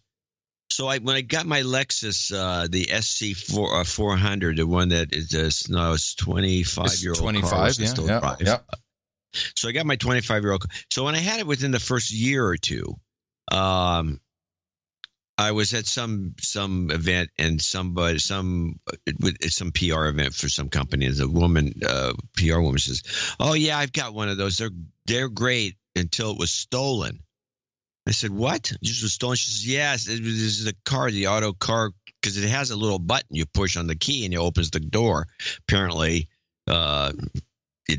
this was an era. I remember this specifically. There was for sale a device you could buy. It was on it was on sale for about a year before it was taken off the market. I probably should have bought one. That you push this button and it unlocks every car in a parking lot. You think that still works? I think for old cars it does. Oh, for old cars, yeah. But nowadays they're very complicated. I mean, it's outrageously secure. What was interesting? But anyway, back to my story. So I disabled that feature of the car and never used it again. Right. Well, I mean, this is just with cars. I mean, and initially they thought, oh, someone put a new router in somewhere because there are a couple other stores near this parking lot or around the parking lot, like a strip mall. And then they finally conclude, and I would believe this, that it's one of those restaurant alert mechanisms where you get a little disc or a square or a crab. Yeah. And then lights. So I'm sure that's sending off all kinds of dirty signals. It's got to have harmonics all over the place. But still, to blanket an entire parking lot? Well, or even part of one. So you can't get it. Because now, why do you have a car? You're on with. We all agree on that. I'd like to know what really happened, which is not conclusive. But yeah, why would you have a car that can? Because cars are being made that way. They're tracked. Yes, cars are currently being made where although there are little workarounds on some situations, like for example, your car key. If you can get in your car, there's some cars you can't get in. Right. Yeah, without electronic. This was a lot. Yeah, this was a lot of these people could not get into their car. Yeah, you can't get in your car. There's no keyhole. And even which is bull crap. Like the Tesla, my favorite. Yeah, I think a Tesla's that way. Yeah, sure is. So let's assume that you can get in your car because like a lot of the Priuses, they are all electronic like that, but they do have a keyhole that you can on the driver's side only usually. Mm-hmm. And there's keyhole you can get in the car, but then now you have to trigger the car fob is the one you have the push button starter, which this goes back to the 30s when there was push button starters. So the push button starter is supposed to be so convenient, unless you happen to walk. There's a million problems with these, but okay. There is a workaround on most cars where if your battery and your little key is dead, you can't open the door, you can't start the car. There's nothing you can do with a dead battery in the little key fob. But if you have a keyhole, you can open it and get in, and then there's some sort of a workaround. You have to take a bobby pin or something, and you got to stick it over here, and you got to do this. It's like jerry rigging, and it'll start. It's bad. Yeah, I'm just thinking maybe I'm just disable half the public. Yeah, well, Professor Ted is laughing. In his jail cell, he's laughing away because we're going to run into all these interferences. This is just the beginning.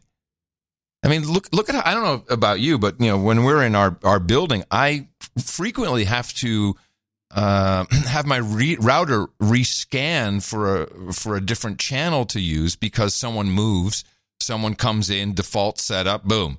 Then or maybe it just starts to interfere, and then you have to do that again. And it's creepy when you see how many signals pop up. It's pollution. It's going to be problematic, and we're going to see these frequencies. I think we'll see a lot more of this, and this might have been dangerous. I don't know, and maybe it is just a 5G thing. I'm sure 5G is not going to make things better. It's bad. Don't buy a car that doesn't have a key. Right. Some way to get in the car and start it. This without having a battery issue or jamming issue. This would be interesting to see what cars are still available with just pure key. Well, I don't think there's any pure key car. Oh, no, but one that has one. Yeah. At least a key backup would be nice. I mean, all the technology is starting to disappoint severely, and one of the things that we always laugh about when it comes to net neutrality is, oh, you want net neutrality? Okay, so that means that, the telemedicine, the doctor doing the operation, he needs to have, you can't have priority bandwidth. And now that we have telemedicine, you might have seen the story.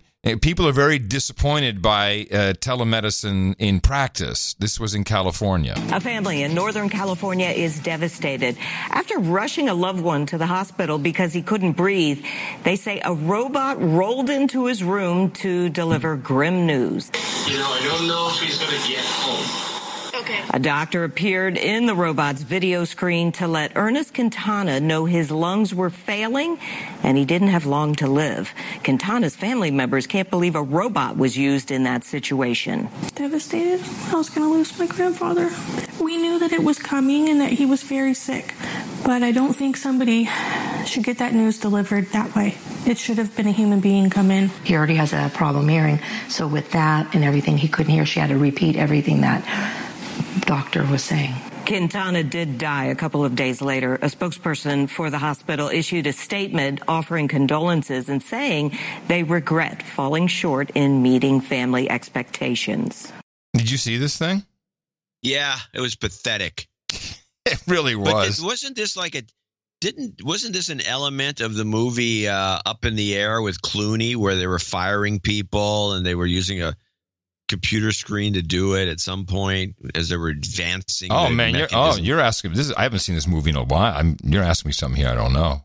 Oh, but Up in the Air is really one of the Clooney. Does these? I Kind remember of the passion movie. projects. It was a cool little movie. It was sweet. It's a very good little. Didn't movie. it win an Oscar? No, I don't think so. I thought it won some award. It was a nice little movie. Yeah.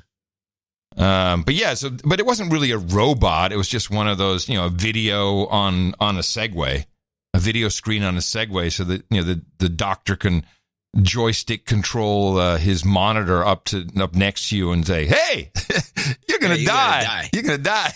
You might die." Yeah. Well. Yeah. And that's a scandal. So I've got 3 clips of updating North Korea. Okay, that will be it because we're running out of time. Yeah, well, I'm going to update. I want to get these out of the way. There's 3 clips. It brings up a few issues that we need to talk about for a minute. Okay. And it's the North Korea update. It's on PBS, and this is number 1. What are the North Koreans doing at this facility? So this is a facility that they partially disassembled, and now they're reassembling what they disassembled. And that includes rebuilding a testing stand, relaying railroad, and reattaching a roof. So the facility is once again operational. But let's put in some perspective. When you say a facility for testing, it is not a missile launch facility. This has launched satellites into orbit. So this is not necessarily an indication that they're going to launch a rocket with any kind of tip or an ICBM, a missile that can reach the United States. But if they did test another satellite, that would be a violation of a Security Council resolution. And the technology that North Korea uses in that satellite test site would be the exact same technology that they use in long-range missiles. So that is why U.S. officials are concerned. There is some concern. So it's our understanding, senior administration official briefed reporters yesterday on a lot of this. What was learned? We learned basically that the U.S. approach has shifted in a major way before Hanoi, and that really led the president to try and seek a grand bargain that most experts say was doomed to fail. All right. So they've changed their strategy on the Korea situation. How did this come about? Let's listen to the next clip. Was doomed to fail. So let's understand the shift. I'll take you back to January. Steve Biegun, the top U.S. negotiator, gave a big speech at Stanford, and he said the U.S. was willing to take a step. North Korea takes a step. It's a staged approach. He also said that the U.S. was willing to talk about not only denuclearization, but the topics that North Korea wanted to talk about, finding a peace regime on the North Korean peninsula, and also improving relations between the countries, and they were willing to talk about all those things simultaneously. We have communicated to our North Korean counterparts that we are prepared to pursue simultaneously and in parallel all of the commitments our 2 leaders made in their joint statement at Singapore last summer.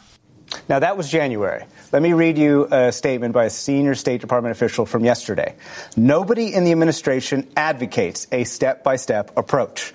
In all cases, the expectation is a complete denuclearization of North Korea as a condition for all the other steps being taken. And so every expert we talk to say this is a major shift that led the president to ask for a front-loaded grand bargain, all of the North Korean nuclear weapons for all of the sanctions relief. And the U.S. went further and demanded a freeze of chemical and biological weapons. That's not something that the U.S. has done before. And in Hanoi, North Korea said, look, we don't trust the U.S. enough to make this kind of grand bargain. The North Koreans put a relatively smaller deal on the table that experts we talked to say was meant to be a starting point. But the president did not like that, wanted that front-loaded bargain, and walked away rather than negotiate. So a shift.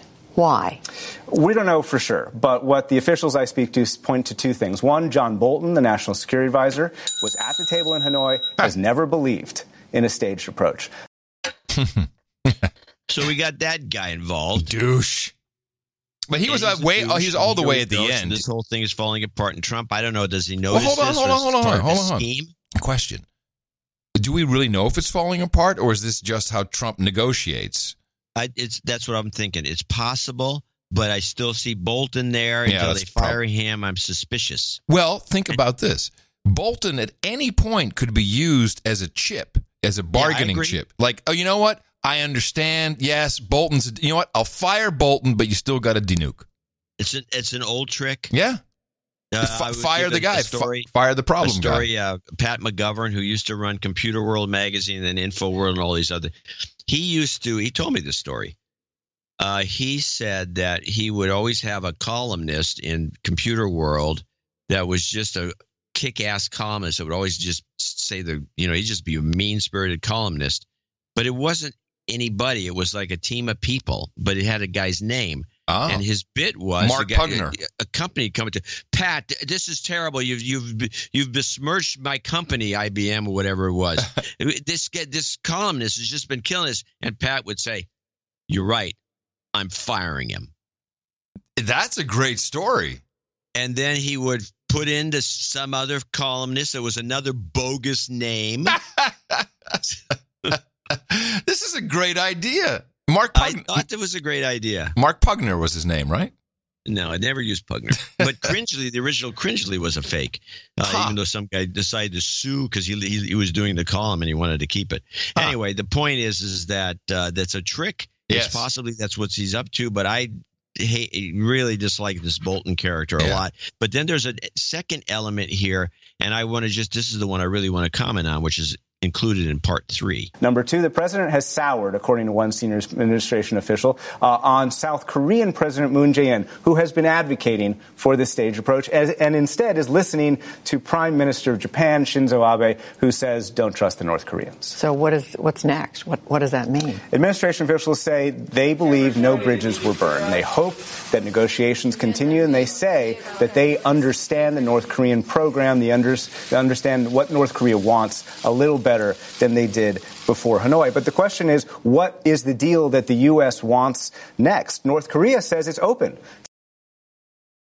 So it's not a dead deal, and not at all. Your thinking is correct. But the thing about this last comment, which they never bring this stuff up, the Japanese do not like the Koreans historically. Oh, there's some nasty ass crap that went on between them. They hate them. Yeah. And they're very fearful that a combined North-South Korea would be a industrial juggernaut that would they're already having trouble with China, but they would have even more trouble because the Koreans hate the Japanese too, and they would love to compete with them in the international market for high-tech products. Well, it would be total payback for when they went in and slaughtered people.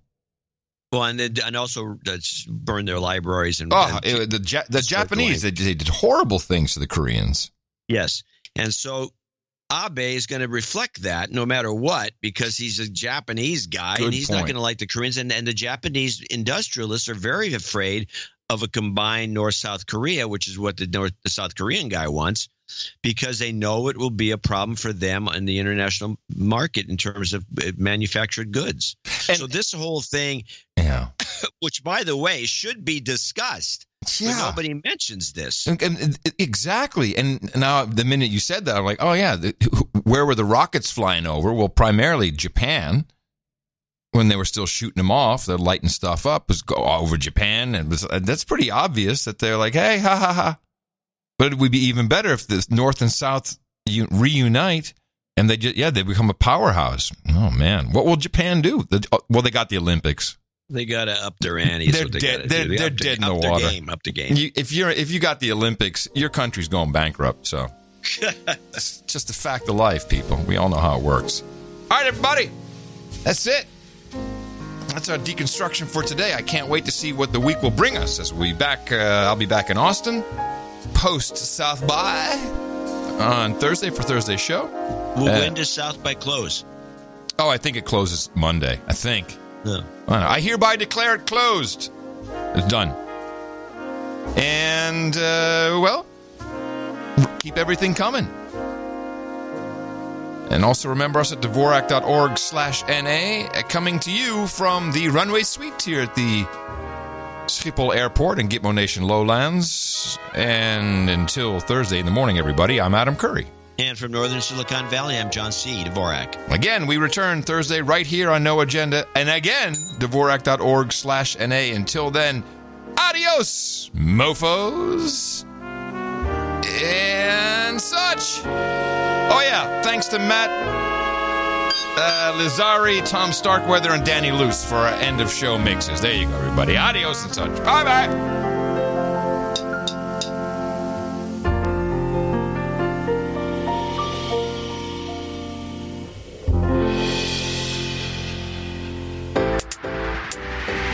Hey, citizen. In the morning. You heard it here. House music. It's your worst fear. That's right. You heard it here. And I'm the boss. That's right. You heard it here. So it's your worst fear. That's right. And I'm the boss. So when I was getting up out of bed, literally what I saw, looking at myself in the mirror, the power, you've got all the power. It was the voice, it was me. So the power was my inner voice. That's right. 2 weeks ago, she's just a waitress. And I'm like, that's right. I'm at least trying. Talk about you being the boss. Oh, it's unrealistic. Oh, it doesn't address this little minute thing. And I'm like, regardless of the success, I'm the boss. That's right. And that moment was actually really freeing. Because no one else has even tried. I'm at least trying. The power is in the person who's trying, and they're not. When I just introduced Green New Deal 2 weeks ago, it's creating all of this conversation externalized in an email. Every critical, horrible thing that I was already saying. And I'm like, so until you do it, I'm the boss. You try. You do it. So I'm the boss. Literally what I saw, looking at myself in the mirror, the power, it's your worst fear. Oh, it doesn't address this little minute thing. She's just a waitress. You heard it here. And they're not. That's right. Oh, it's unrealistic. Oh, it's vague. When literally there were only two choices. The other choice was like, why on earth would we endorse her, regardless of the success? Why? It's your worst fear. So it didn't work, was my inner voice. And I'm the boss. Why? Because you're not. You try. So until you do it, I'm the boss. You might die. Obviously, because you don't believe in climate change at all. You made a comment. Just a minute. I believe in climate change. Sir. Shut up. No planes, no energy. When the wind stops blowing, that's the end of your electric. Let's hurry up. If you were an actual scientist, is she a scientist? Is she a licensed professional in this field? She's 16-year-old. She's a high school kid. But now we're scared about the rain because there can be floods and there can be mudslides. Shut up. Sir, because of the climate crisis. No, since the 1800s, it's been written about the hell that is California. Just a minute. I believe in climate change. Shut up. Oh, by the way, Dianne Feinstein does remember. Shut up. Sir, I'm open. It's daylight savings. Yeah, it's my least favorite holiday. It kills people. The first country to actually have daylight savings and standardize it across the country was actually Germany, or the German Empire to be more precise, during World War I. Scott Harding is one of many growers dependent on daylight to get the job done. You have to quit that much soon. You have to have everything picked up before the sun goes down. The Sunshine Protection Act, which would end the changing of the clocks once and for all. Our goal is we spring forward this weekend. We're not going to have to fall back in the fall if we get our bill passed into law. Daylight savings makes this a whole more complex thing to work out. Stop daylight saving time. That's what I want. Change the back, change the forward, change the back, change the forward. For what? For what? The drone again, naturally.